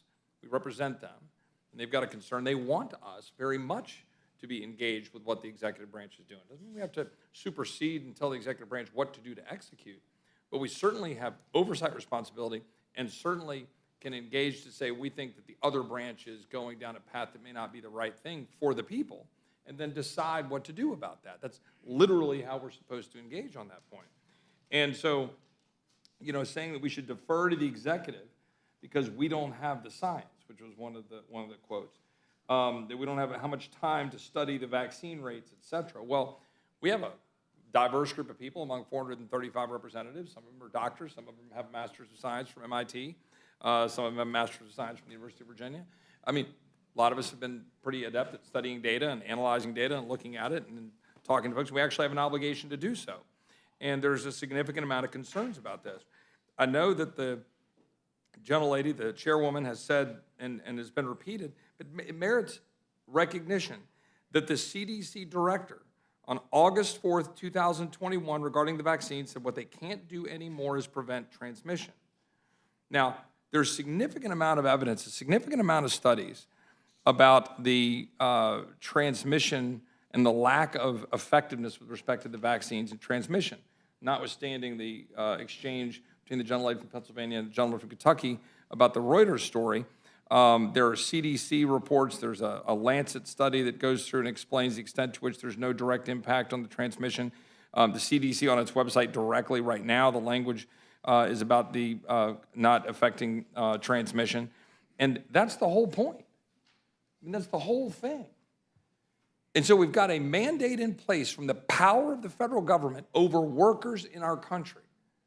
The power of the federal government being used to tell a nurse in San Antonio, Texas, you will not be able to carry out your job. You, nurse, you, doctor, will not be able to go out and care for people during a pandemic because the power of government, through an executive branch bureaucratic decision, says you can't do it. That's a big daggum deal. It's a really big deal. And the American people are rightfully calling into question the power of the federal government to be executed over the mind, the actions, the well-being, the lifeblood, to be able to take a job of a doctor, a nurse, and not just them. I mean, remember that when we look at what was going on, we had an OSHA mandate struck down by the Supreme Court of the United States. We had a federal employee mandate enjoined by the Fifth Circuit, a federal contractor mandate enjoined by other courts, Head Start mandate enjoined by courts in 25 states. And we have the CMS mandate still lingering. A CMS mandate still lingering right now. And now because Groundhog Day, congratulations on May 11th, you healthcare workers, you'll be free from these mandates preventing us from being able to, do your job. Pretty extraordinary. It's pretty extraordinary. I think the gentleman from Kentucky's itching. I'll yield. Well, the reality is all those mandates that were struck down is because the executive branch was trying to make law. Correct. And to the gentleman's point, that is our job, to make Correct. law. If there's going to be a vaccine mandate, it should come from here. Now, I probably wouldn't vote for it, particularly not with this particular vaccine, but that's what the courts said. They said none of those mandates applied because the executive branch was trying to take a law that exists and create another law from it, and they struck it down. And so I agree with the gentleman that to say that we shouldn't be dealing with this is to say that we shouldn't be doing the job that's assigned to us in the Constitution, and I yield back. Yeah, Could I ask the I would gentleman put- to yield? Yes, sir, of course. You may totally disagree with me, but, from when I first got involved in politics, my understanding, I'm not trying to give an education lesson here, is that we, as the Congress, basically pass laws, but yet the regulations that, carry out those laws are done by the different agencies, executive branch, a Clean Air Act, healthcare mandates, whatever it happens to be. And then the court steps in and says, well, if you've gone beyond the statutory requirements with your regulations, then we'll strike them down, either because they go beyond the statute or they're unconstitutional. But I don't think you can suggest that we get into every detail because we don't have the expertise. Now, you may disagree with me, but if you're going to say that Congress is going to dictate every detail and substitute itself for every regulation that's put in place by a law that we enact, I don't know how that's possible. That's where I guess I don't understand what you're suggesting. Every time we pass a law, it's carried out by the executive branch. Now, sure, sometimes we have to go back and say that's not what we intended, or the court steps in, that's not constitutional, but you still have to give the executive branch, whether it's the town or the county or the state, that's what the executive branch does. If you say they shouldn't do that, then I don't know how you're going to carry out these functions. Well, this is actually at the heart of a bigger debate that we should have as Congress about deference to the executive branch and the bureaucratic state and the administrative state. The courts have now been pulling back, for example, on Chevron doctrine. For example, on the extent to which we're allowed to let the administrative state just kind of run and make up its own rules along the way and defer to it, and that's actually a very important debate that we should have. It is my position we've been deferring far too much to the other branch on that. But that even being said, even if that's not true, This rises to such an extraordinary level of importance to the lives and the well-being of the American people that it begs our considered judgment action. And I believe, yes, and I hope there will be many hearings, and there will be, about this issue. The reason that we're having this debate now, today, is because we are now 3 years into this, and the American people are saying, why, to the gentleman from Kentucky's point, are you free from not having a mandate of a needle being stuck in your arm, but I must have a needle stuck in my arm or lose my job? And that is completely unacceptable. That is not something that we should do. And it should not be the power of the government from Washington to go into my community in Texas and tell a nurse in Real County, in Leakey, Texas, population 3,000 in the county, you will take a needle or you will lose your job. That is not the job of the federal government. And it shouldn't be the job of the federal government.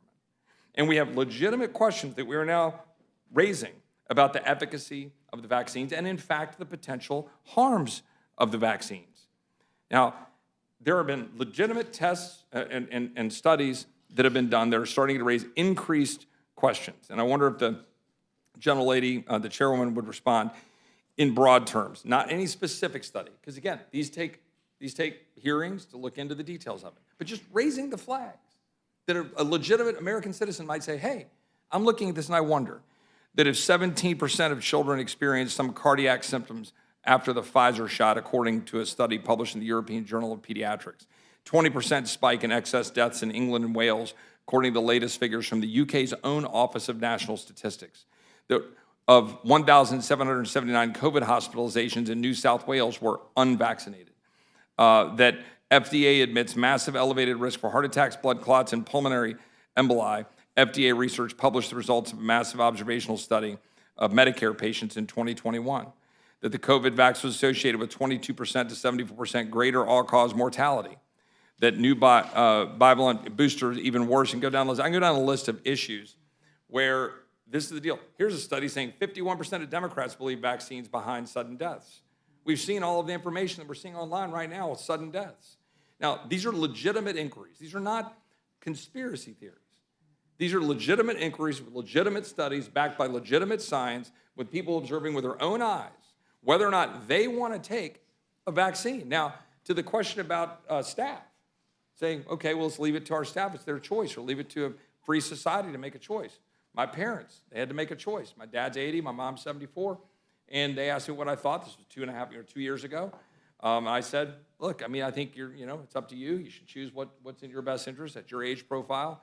And a lot of Americans making those kinds of decisions, I think it's absolutely absurd what we've done to say that we're going to stick needles in the arm of our kids, or that we're losing men and women in uniform because we're saying, oh, you need to take a shot, when there's zero evidence, none, that it is statistically beneficial for our men and women in uniform to take said shot. None. And there's no indication that that's good for them or in their well-being. And in fact, plenty of evidence that myocarditis and other issues is bad for them. And yet we've allowed the power of government, deferring to science, and Anthony Fauci to just come on and say, okay, yeah, we must do a mandate.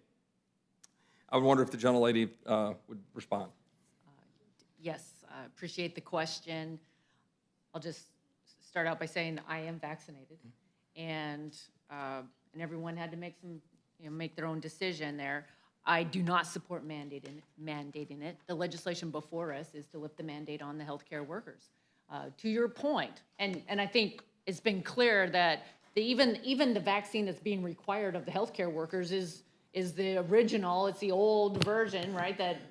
We've moved way beyond where we were at the beginning of this pandemic. So it seems like it's pretty clear it's time to lift a mandate for a vaccine on healthcare workers that is old, and we're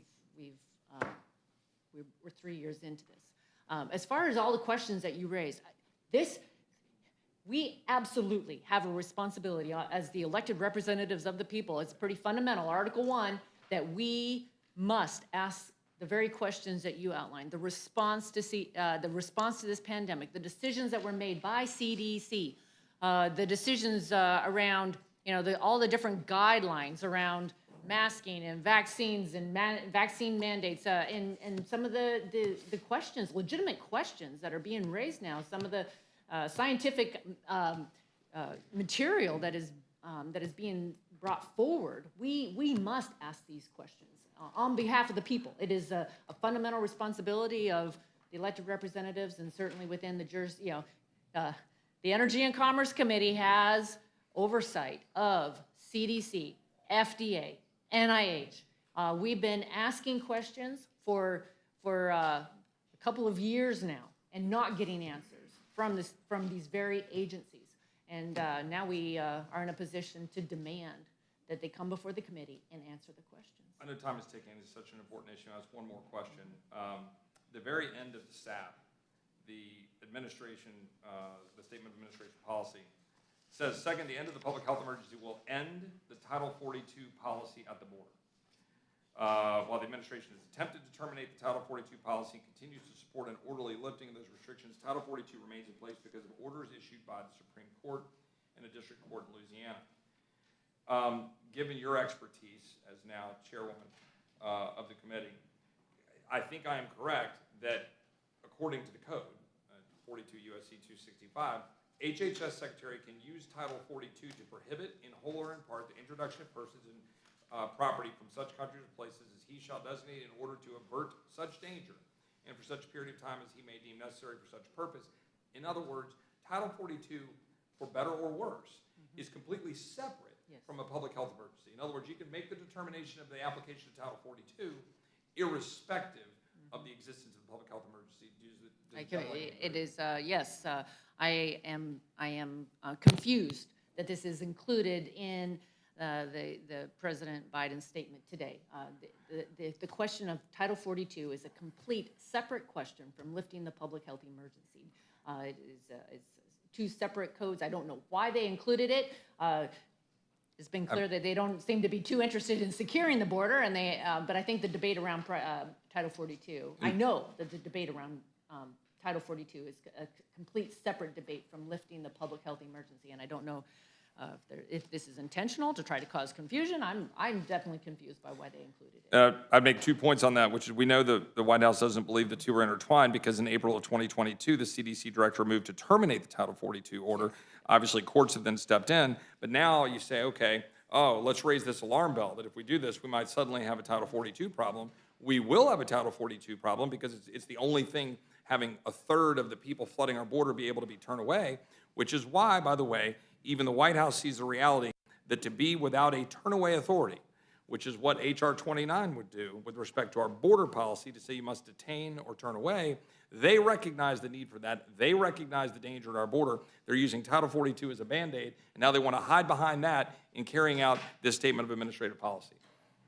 I would yield back. Gentlelady from Indiana is recognized. Thank you, Mr. Chairman. I share the passion on this issue for my fellow committee members on this side of the dais, and I do not have any comments. I will yield back my time, and I just want to express my thanks to the witnesses, particularly Chairman Rogers, for your presentation of this important issue, and I'm happy to yield back. Thank you. Become the chairman's favorite new member. Gentleman from New York is recognized. No pressure. I will be brief, but as it does with other members of the committee here today, this legislation, H.R. 497, the Freedom of Healthcare Workers Act, it hits close to home for me.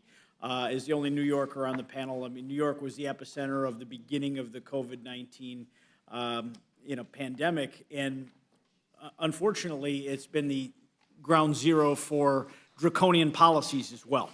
My own state has unfortunately pursued a vaccine mandate that has been so drastic towards healthcare workers that we've seen firsthand the impact. 34,000 healthcare workers in the state of New York have been forced from their jobs.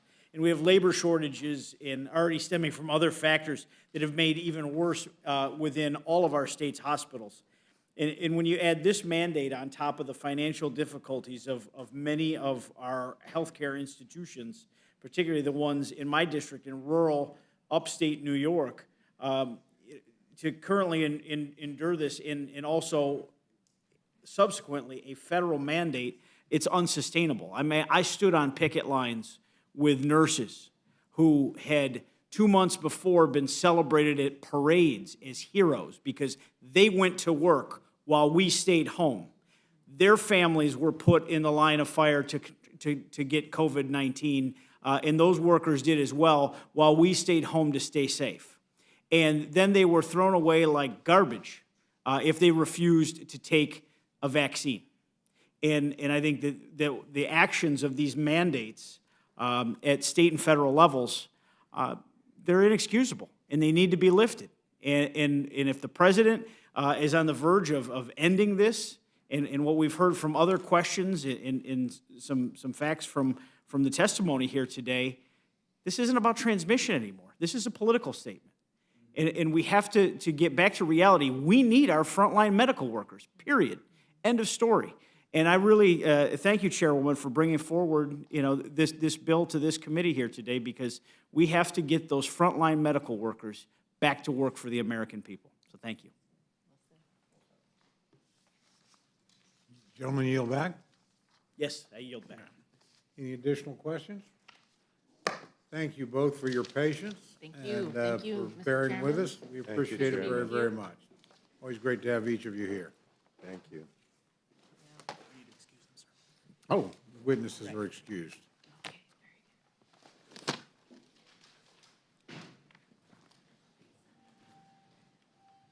I'd like to welcome our next panel, our third panel, Chairman Graves and Ranking Member Larson.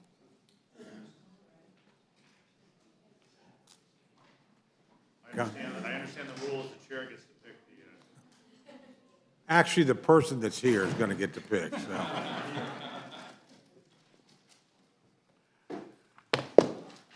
Great to have both of you here. Thank you for your patience. That, we'll go ahead. If we could, Mr. Graves, welcome. Chairman Graves, I should say, and please begin your testimony. There we go. Thank you, Mr. Chairman, Ranking Member McGovern, and members of the committee. I come here today in support of House Joint Resolution 7, which terminates the national emergency declaration by President Trump on March 13th, 2020 for COVID-19 under the National Emergencies Act of the NEA. So this bill was introduced by Representative Gozar from Arizona, and it utilizes Congress's powers to rein in the president's use of emergency authorities to ensure that the executive branch does not abuse these extraordinary powers. President Biden said so himself a few months ago in September 2022 when he said the pandemic was over. And our Senate colleagues agreed last Congress by passing an identical resolution on November 15, 2022. The NEA was intended to provide emergency authorities to the president to respond to extraordinary situations in which presidents must act quickly. When this national emergency was first declared, it was in March of 2020. Things look extremely different now, and I don't have to tell you all that. It was at the beginning of the pandemic when we had very little information. We had to get a handle on the spread of the virus. This is no longer a need for the declaration to utilize the extraordinary authorities provided under the NEA. I think it's time to end this emergency declaration. If there's a desire to continue certain policies that were put in place using this authority, then Congress has the ability to act and make permanent changes. However, we can't continue to allow any president and executive agencies to use COVID as an excuse to abuse their executive authority. We need to end this emergency and let our businesses fully reopen. Let our kids all get back in the classroom and the education that they need, and let Americans return to their everyday lives. Most have, but we need to ensure that the law is clear and the declaration is terminated. It's been long enough. With that, I welcome any questions. Thank you very much. Gentleman from Washington, ranking members recognized. Thank you, Mr. Chair, and Ranking Member McGovern. Thanks for the opportunity to be here, and I'm here to speak in opposition to the repeal of HJ Res 7. The pandemic has been a public health and economic calamity for this country. We've lost over 1 million of our fellow citizens to this virus in wave after wave of devastating news for families. Entire industries have been forced to shut down and then restart from a standstill, and others have had to entirely reimagine the way they do business, costing billions of dollars in the process. The impact of the pandemic was inequitable as well in the extreme. The digital divide grew wider as those with internet access could work from work from home or go to school from home, while others were left behind. Transportation workers, healthcare workers, law enforcement, grocery store workers had to go to work, whereas others were unable to work from home. And it was also inequitable in how it hit people. Just an example, a personal example, if I may, Mr. Chair. I got COVID on December 21st, 2020, and my good friend and neighbor, I'll just call him Paul, got it on the same day, and I lived through it, and he was dead 6 days later. So the pandemic hit people inequitably, it hit the country inequitably, and as a result, I think my basic argument is merely to lift the National Emergency Act without thinking through how we address the inequities that pandemic made clear to everyone. It seems a bit irresponsible. In my state alone, we've had over 4,000 cases in the last week. The uncertain impact of long COVID, particularly on those with pre-existing health conditions, adds a layer of complexity as well. And we know the President will need to extend or let the emergency declaration end in just under a month when it expires, and then we have further information from the White House on this issue. But there are examples where a rushed move to end the National Emergency Declaration could have unintended consequences. Ending the emergency declaration would roll back enrollment and payment deadlines for individuals who have lost their jobs to sign up for COBRA. It could mean burdensome deadlines on consumers who get health care coverage through job-based plans. Ending the emergency declaration will reverse efforts to address mass incarceration and prison crowding by terminating CARES Act home and confinement provisions. It will make it difficult for the Bureau of Prisons to protect inmates who are at high risk of serious illness. Ending the emergency declaration will end video court proceedings. This is inefficient and will cost marshals time and money if they resume transporting inmates back and forth. Ending the emergency declaration will cut sick leave and unemployment benefits for rail workers, and rail workers certainly deserve stable sick leave benefits. And ending the emergency declaration will also threaten victims of crime assistance funding, or VOCA funding, a critical lifeline for individuals and children dealing with the aftermath of being a victim to a crime. So everyone's looking forward to the day when COVID-19 is a distant memory, and we must work towards that day steadily and cautiously. The decision to repeal or maintain the emergency declaration should be based on science and careful review. Instead, I would urge, as we've even heard from my Republican colleague on the previous panel, Congress should urge the administration to take a more specific and targeted approach to updating the declaration as it approaches now the May 11th timeline. We shouldn't be using an axe when a scalpel will do on fixing the emergency declaration. I think rushing the resolution to the floor is a wrong approach, and would urge people to vote against it. And with that, thank you very much, Mr. Chair and Ranking Member. Thank both of you for your testimony. I'll forego questions. Dr. Burgess. Thank you, Mr. Chairman. It has been a long day, but I appreciate you both sticking with us and being here. Mr. Graves, just the thought that you would be here testifying on this resolution was enough to make the White House kind of heel to and bring a not a swift conclusion, but at least a certain conclusion to what you're trying to accomplish. So I stand in awe of your power, and wish you had exercised it perhaps 2 years ago. But I thank you both for being here, and I'll yield back, Mr. Chairman. All due respect, the gentleman didn't have it 2 years ago. I turn to my friend, the distinguished ranking member. Well, thank you very much, and I want to thank you both for being here. I guess the only point I'm going to make is the same point I've been making to the previous panels. There are lots of questions about what happens if we were to move in the direction that the majority want us to move in, and we don't have all the answers to them. There's even dispute over, what the administration claims some of these things would do in its statement of administration policy, and a difference what members here think. That's why it would have been nice to have a hearing. And I know where this is about the public health and well-being of our citizenry, and we are, the committees are being constituted now. A hearing could be next week. This stuff could be brought up. This is about saving lives. It's about, as we wind down this public health emergency, to disrupt as few lives as possible. I don't think that's an unreasonable way to proceed, but that's not the way we're proceeding. I regret that this is the way we're approaching this, but we have new people in charge, and that's the way they want to proceed, and they have the right to do it. I think it's wrong, though, but I yield back. Thank you very much. My friend from Pennsylvania is recognized. Thank you, Mr. Chairman. I appreciate it. And I want to thank both the chairman and the ranking member for coming in and testifying today. Chairman Graves, do you have anything you'd like to add? Other than, this has gone on long enough. I mean, we have businesses out there that have gone broke. We have businesses that are just barely hanging on right now. We have kids that haven't been in class. And, and a lot of this is as a result of the declaration, or at least that's being used as the impetus behind it. So I think it's time to end it. I yield back. Gentlelady from Pennsylvania is recognized. Thank you. I certainly understand fatigue with pandemics and other things that we do, but I think I'll just associate myself with the ranking member's remarks. Thank you. Gentlelady from Minnesota is recognized. I will just say thank you for being here, and I just think that we are long overdue to deal with these things and start moving backwards, moving forwards, and getting rid of a lot of these requirements that we have.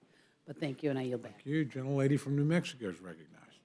Thank you very much, and I will also join the concern about making sure we know what we're getting into. If we do an abrupt versus a gradual, where we actually can give people the time to adjust, so that our constituents, I mean, we always need to come to these hearings saying, what is this going to do to our constituents, and are they going to be left in a lurch? And so those, I would just join as well in the comments of the ranking member. Thank you.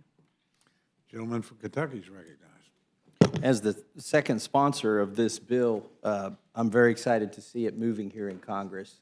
It is long overdue. And the other side of the aisle walked into this room tonight fully prepared to be diametrically opposed to it. But the administration threw them a curveball. The administration is in full retreat at this moment, and so they have to retreat with the administration. I believe the administration would not have done this tonight. I mean, if you think it's a coincidence, I think you're a coincidence theorist. It is no coincidence that while we were debating these very measures, the executive branch went into full retreat on this. They're actually trying to save, I think, the other side of the aisle from taking a tough vote, saving some face so that they can vote against it because, well, the timing's not right. And then there was the argument made tonight on this bill and the one preceding it that does something similar, that we should wait until we have committees formed. The American people cannot wait another week. They cannot wait another day. Livelihoods have been ruined. So many people have suffered because this has gone on too long. The president said, what was it, to CBS 60 Minutes months ago, that the pandemic is over. And now he's saying, well, we need just 60 more days to pull this off. Now that you all have this idea that we should end it, I think I'll end it, and I need 60 days. I would like to ask Mr. Larson, the president in his statement of administrative policy says he needs 60 days. He wants to honor his previous commitment to give at least 60 days notice prior to termination. Why is he then going to go 100 days from now to do it? What's the... Haven't spoke to the president about that. My guess is that since the national emergency order signed by the previous president was on March 13th, 2020, that about 60 days from March 13th is around May 11th, and that'd be my only speculation. I'll give it a try. I'm trying to. I see that the things are going to expire on March 1st and April 11th.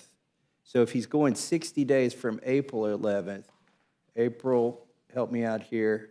Mr. Chair, I wasn't told there would be math. April, May, June. 60 days from April 11th would be June 11th, I think, maybe June 10th. And then March 1st, 60 days from that would be April, would be May 1st. So I don't know, I'm having a problem with the math. I don't think this has ever been about math. I don't think it's ever been about science. I think it's been about politics. And I would just say, we don't need to beat a dead horse. All these mandates and all these emergency things, they're dead. But elections have consequences. If you're watching this tonight, or you watch the vote tomorrow, and you see that the White House is in full retreat on this issue, it's because he's lost the confidence of the American people on this issue, and he knows it. We should have had a vote on this emergency. We should have a vote on and I know your topic's not the mandates, but we talked about it tonight. We should have Congress should have been voting on this. We should have been having hearings, but we couldn't have them. And so forgive us, Mr. Chairman, please, and Ranking Member, if it seems like we're moving too quickly because the American people think we're moving too slowly. And I would suggest that these bills probably don't go far enough. The next thing that needs to happen is to remove the emergency use authorization for some of this. I call it medical malpractice martial law. People are, actually, I have a constituent.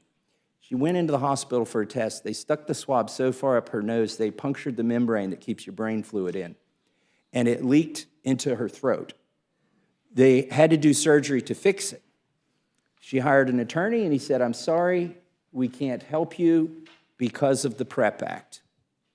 So it doesn't just apply to vaccines right now. It applies to the masks you wear. It applies to that. You have to prove somebody willfully tried to hurt you. So in order to claim any damages under this medical malpractice martial law that we're living in, and I hope pretty soon, after we get HJ Res 7 done, and after we get the other things done, that will end something that's gone on way too long, which is the boot of the federal government on the American people, saying it's in the name of their own good, when in fact it's not in their own good.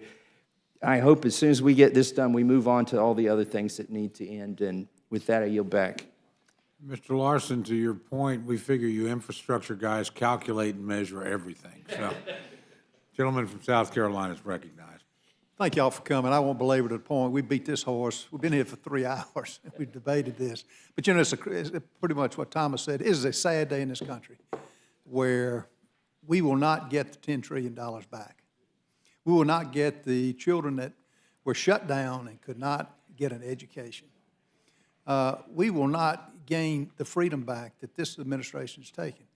And Chairman Graves, you're a pilot. It's like taking off with no rudder and maybe a half of a wing. This administration does not have a plan, did not have a plan, and it's a crying shame the taxpayers are having to put up with what's going on in this country today with everything else going on. But the last thing I meant to tell the other panel, my daughter just, she was 38, just had lumps in her breast, and she went, and she's perfectly healthy, never had it. Guess what the first question was? Which arm did you get the shot in? Which arm did you get the shot in? And I come from a small community. Now, it was benign, luckily, but this whole thing has been a farce. It's been a tragedy for the people, but sadly, or gladly, it's over with. And I like medical malpractice. That's exactly what's happened. I yield back. Gentleman from Texas is recognized. I thank the chairman. On March 13th, 2020, President Trump declared a national emergency for COVID. Under the NEA, President Biden most recently extended that emergency on February 18th. President Trump, when he declared that, said, quote, I have the right to do a lot of things that people don't even know about, end quote, during a national emergency. To prove my lack of care about who's in the Oval Office, I find that to be more than troubling. I introduced the Article 1 Act in response to President Trump's use of the National Emergency Act on a number of different things, including the wall, which I fully support as a matter of policy, and even supported its use as an emergency item for a brief time with the dollars used to go fund the wall. But it was my belief that those are supposed to expire, and that, in fact, we should take extra steps to ensure Congress has more power to check the executive branch. I did that when President Trump was president. Co-sponsored it with Mike Lee on the Senate side, had some Republican colleagues supporting it, and some Democrat colleagues who expressed interest, because we should be checking the executive branch. This is one of those situations where this is important for Congress to step in, because what we're dealing with here is the powers that then flow from a National Emergency Act declaration. It establishes a 6-month congressional review process. Unfortunately, we didn't do that last Congress. We should have. We should do that. We should wiped the slate clean for virtually all of these, some odd 40 national emergencies dating back to the 1970s. And I hope that some of my colleagues in the committees of jurisdiction, whether it's T&I in this case or any others, will address that, and that we'll have hearings on that. I think we've already covered why we're past the point of needing to do this, but just understand that the extent of the powers under a national emergency are really significant, extraordinarily significant. And it kind of makes points like, why is ending an emergency a bad thing? Like, that should be the goal, right? Just be able to get through the emergency and then get out of the emergency. The end of the emergency should be inherently good, and to argue otherwise, in my opinion, proves there is no emergency. We are past the point of it being an emergency, well beyond that point. And I would hope and ask that our colleagues support this. I yield back. Thank you. Gentlelady from Indiana is recognized. Thank you, Mr. Chairman. All I want to say is that I believe that it's past time to restore the power to the people and their elected representatives. And I have no questions or comments. I think it's all been said. I support this legislation, and I yield back. Thank you. New York is recognized. Mr. Chairman, I also have no questions, but just, upon what so many of my colleagues have already said here today, that we've seen gross abuse of power at all levels of the executive here in Washington, but as well as our state capitals. Executive power has been abused in the name of COVID-19. It's time, for this emergency to come to a close and for the American people to get back to work and us to get back to a 2019 normal. I yield back. Any other questions? You're both excused, and you were clearly our two most effective witnesses of the day. I might add Sometimes one it helps thing, to Mr. be Chairman. last. You're going to need some more cashews in your antechamber. Thank you, gentlemen.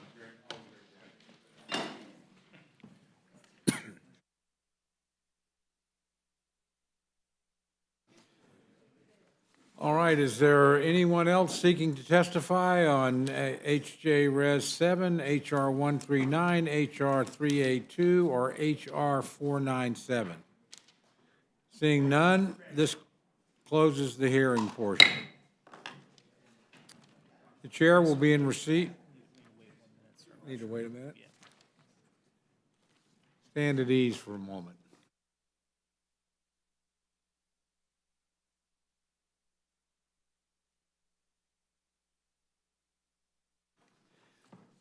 Okay, the chair will be in receipt of a motion from the gentleman from Texas, Dr. Burgess.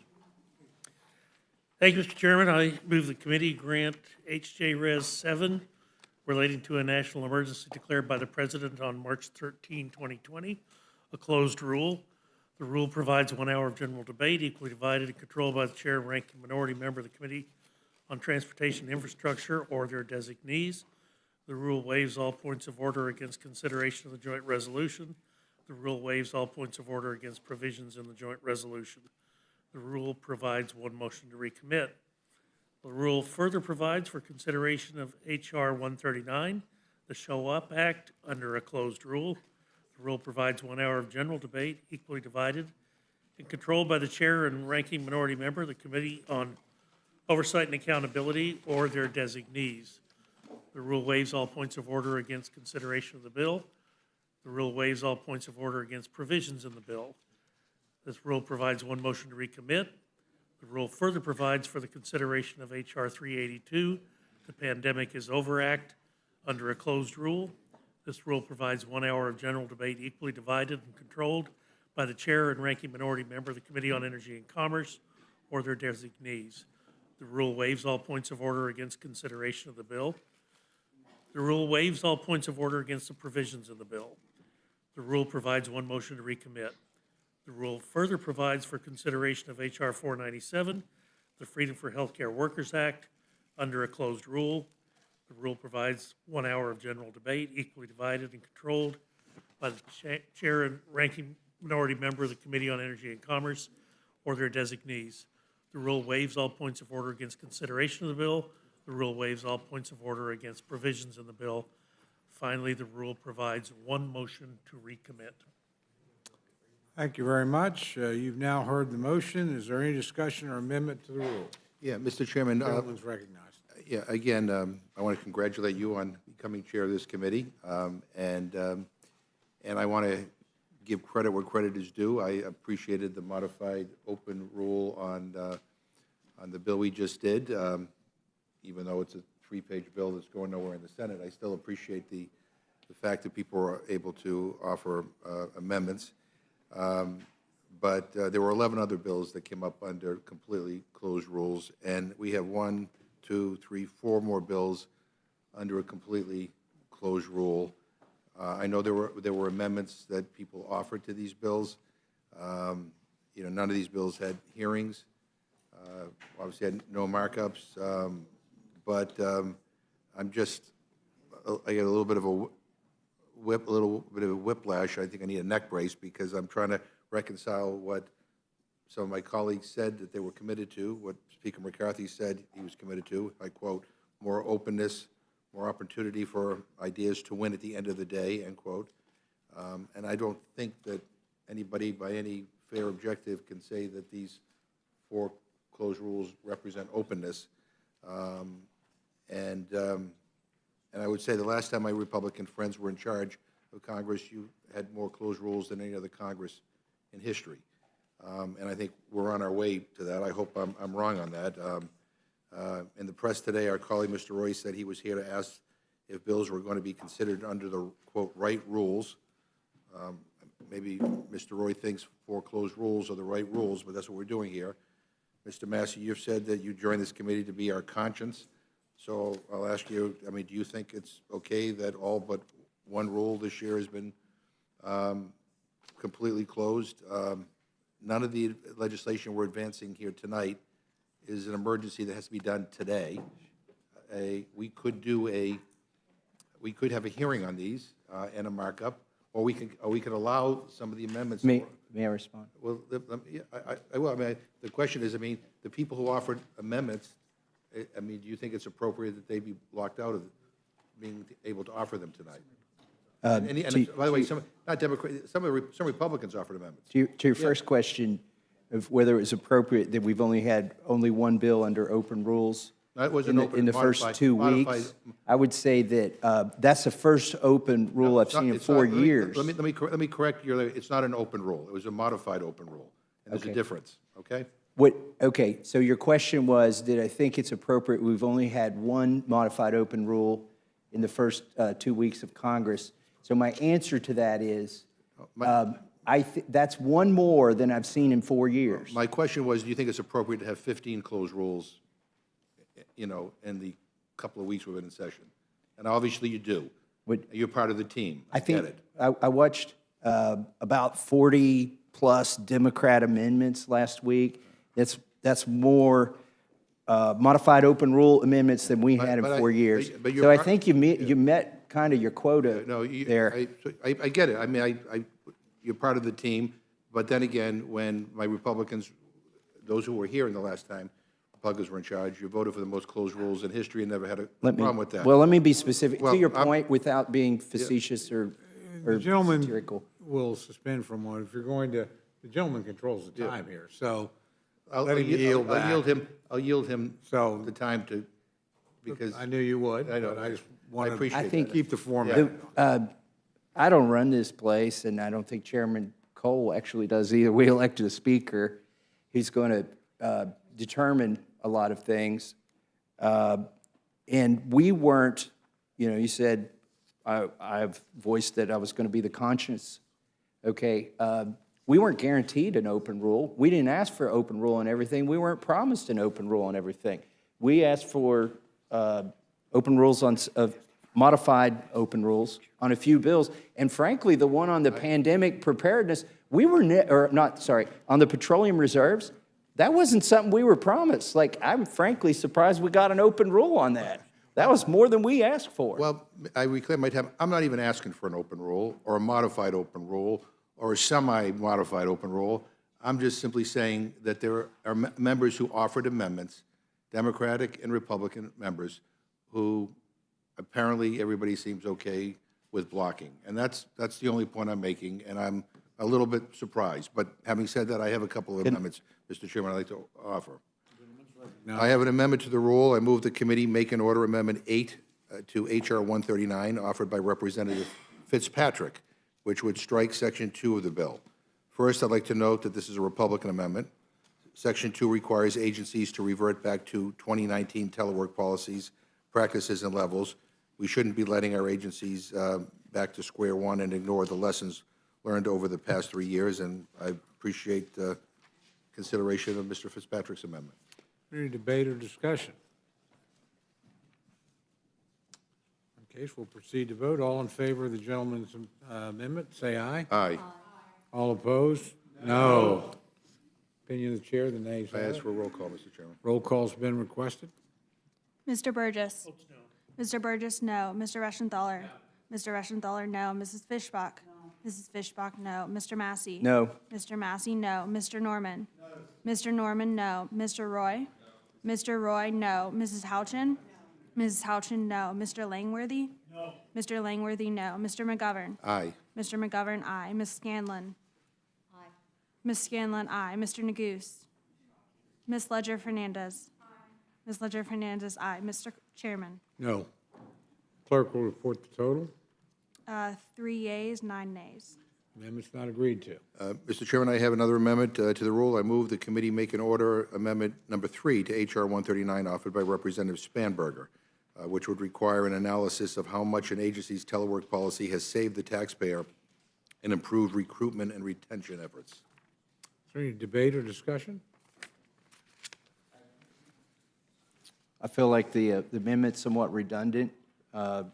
It already, the plan, the study is going to say,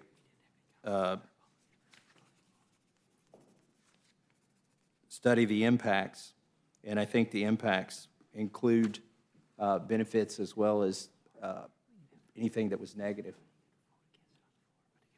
I would just simply say to the gentleman that we could have a debate on this on the floor, and if you think it's redundant, you can make that case and you can vote against it. But I'm not surprised that you're against it because you were against the Republican amendment as well. So I urge my colleagues to vote for this. Any additional discussion or debate? In case, all those in favor of the gentleman's motion say aye. Aye. All opposed, nay. Nay. The nays appear to Ask have for a it. roll call, Mr. Chairman. The roll call's been requested. Mr. Burgess. Mr. Burgess, no. Mr. Reschenthaler. Mr. Reschenthaler, no. Mrs. Fishbach. No. Mrs. Fishbach, no. Mr. Massey. No. Mr. Massey, no. Mr. Norman. No. Mr. Norman, no. Mr. Roy. No. Mr. Roy, no. Mrs. Houchin. No. Mrs. Houchin, no. Mr. Langworthy. No. Mr. Langworthy, no. Mr. McGovern. Aye. Mr. McGovern, aye. Mrs. Scanlon. Aye. Ms. Scanlon, aye. Mr. Neguse. Ms. Ledger Fernandez. Ms. Ledger Fernandez, aye. Mr. Chairman. No. Clerk will report the total. 3 yeas, 9 nays. Motion is not agreed to. Additional motions. Yes. Gentlelady from Pennsylvania is recognized. Mr. Chairman, I have an amendment to the rule. I would move to include in this rule the language from HRES 965 of the 116th Congress authorizing remote participation in committee by members and witnesses throughout the 118th Congress. Despite what the bills in this rule might say, the pandemic is not over. According to the CDC, right now we are averaging over 500 deaths from COVID every year. It's a massive improvement over earlier in the pandemic, but it's still troublingly high. We need to ensure that members can do their jobs safely and in isolation, even if they or close family members are sick with COVID, and that witnesses can testify remotely, as we discussed in the organizational meeting. I also think we should be concerned that with the very narrow margins in the House this term and the corresponding pressure on everyone to attend, that failing to allow for remote participation creates some pretty perverse incentives for members to participate in hearings, even when doing so may put their colleagues or staff at risk. I understand that many of our Republican colleagues have opposed proxy voting, at least in theory, while participating in it in practice, so I'm not including that in my amendment here, but we should at least allow members to participate in committee business. No one has filed a lawsuit against that. Any additional debate or discussion? I would just say that around Recognized. 5:30 today, the president declared this mess to be over with. And the only reason he gave to extending it until May 11th was Medicare, Medicaid, and some technicality stuff. So if he thinks it's over and he's only extending it until May 11th, then I think we should agree with him and end this emergency. Any additional debate or discussion? Gentleman from Pennsylvania.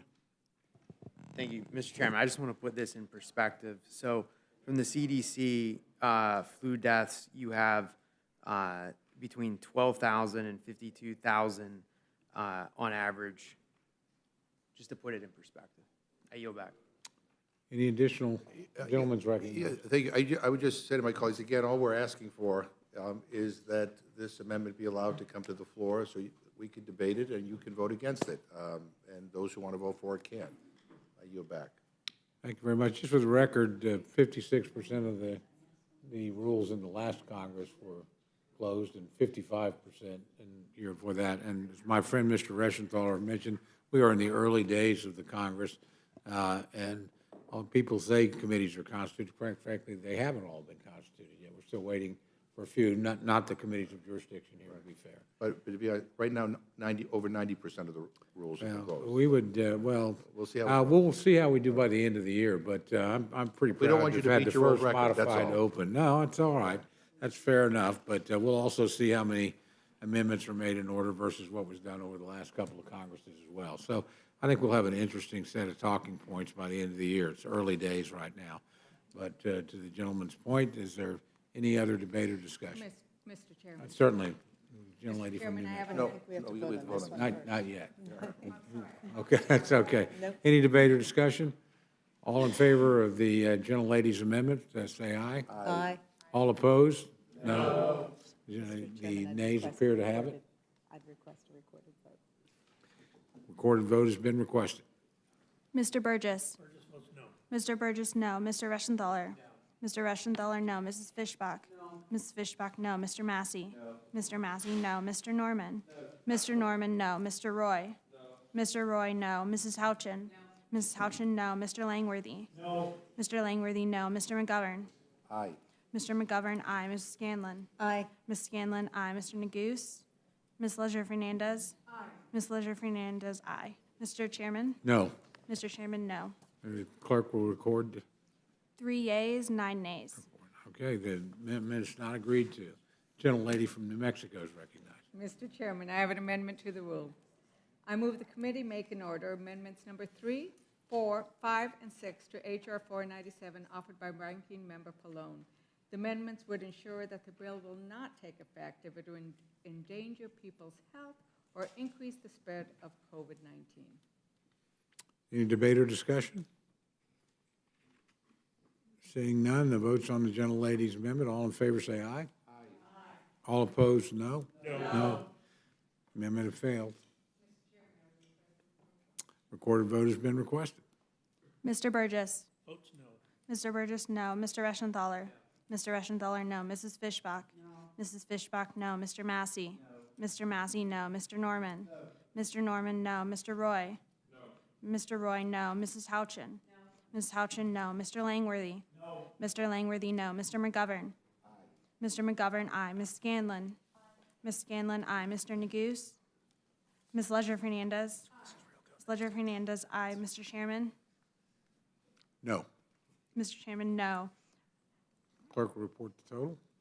3 yeas, 9 nays. Amendment is not agreed to. Are there any further amendments? Hearing no request for further amendments, the question is on the motion to report. All those in favor signify by saying aye. Aye. All those opposed, say no. No. Opinion of the chair, the ayes have it. The question, recorded vote has been requested. Mr. Burgess. Mr. Burgess, aye. Mr. Reschenthaler. Mr. Reschenthaler, aye. Mrs. Fishbach. Mrs. Fishbach, aye. Mr. Massey. Mr. Massey, aye. Mr. Norman. Mr. Norman, aye. Mr. Roy. Mr. Roy, aye. Mrs. Houchin. Ms. Houchin, aye. Mr. Langworthy. Mr. Langworthy, aye. Mr. McGovern. No. Mr. McGovern, no. Mrs. Scanlon. No. Ms. Scanlon, no. Mr. Neguse. Ms. Leisure Fernandez. No. Ms. Leisure Fernandez, no. Mr. Chairman. Aye. Mr. Chairman, aye. Clerk will report the total. 9 yea, 3 nay. Measures agreed to. Any further business? Who's got? Oh, Mr. Dr. Burgess will manage for the majority. And I will do it for the minority. All right, any additional business? With that, the hearing's adjourned.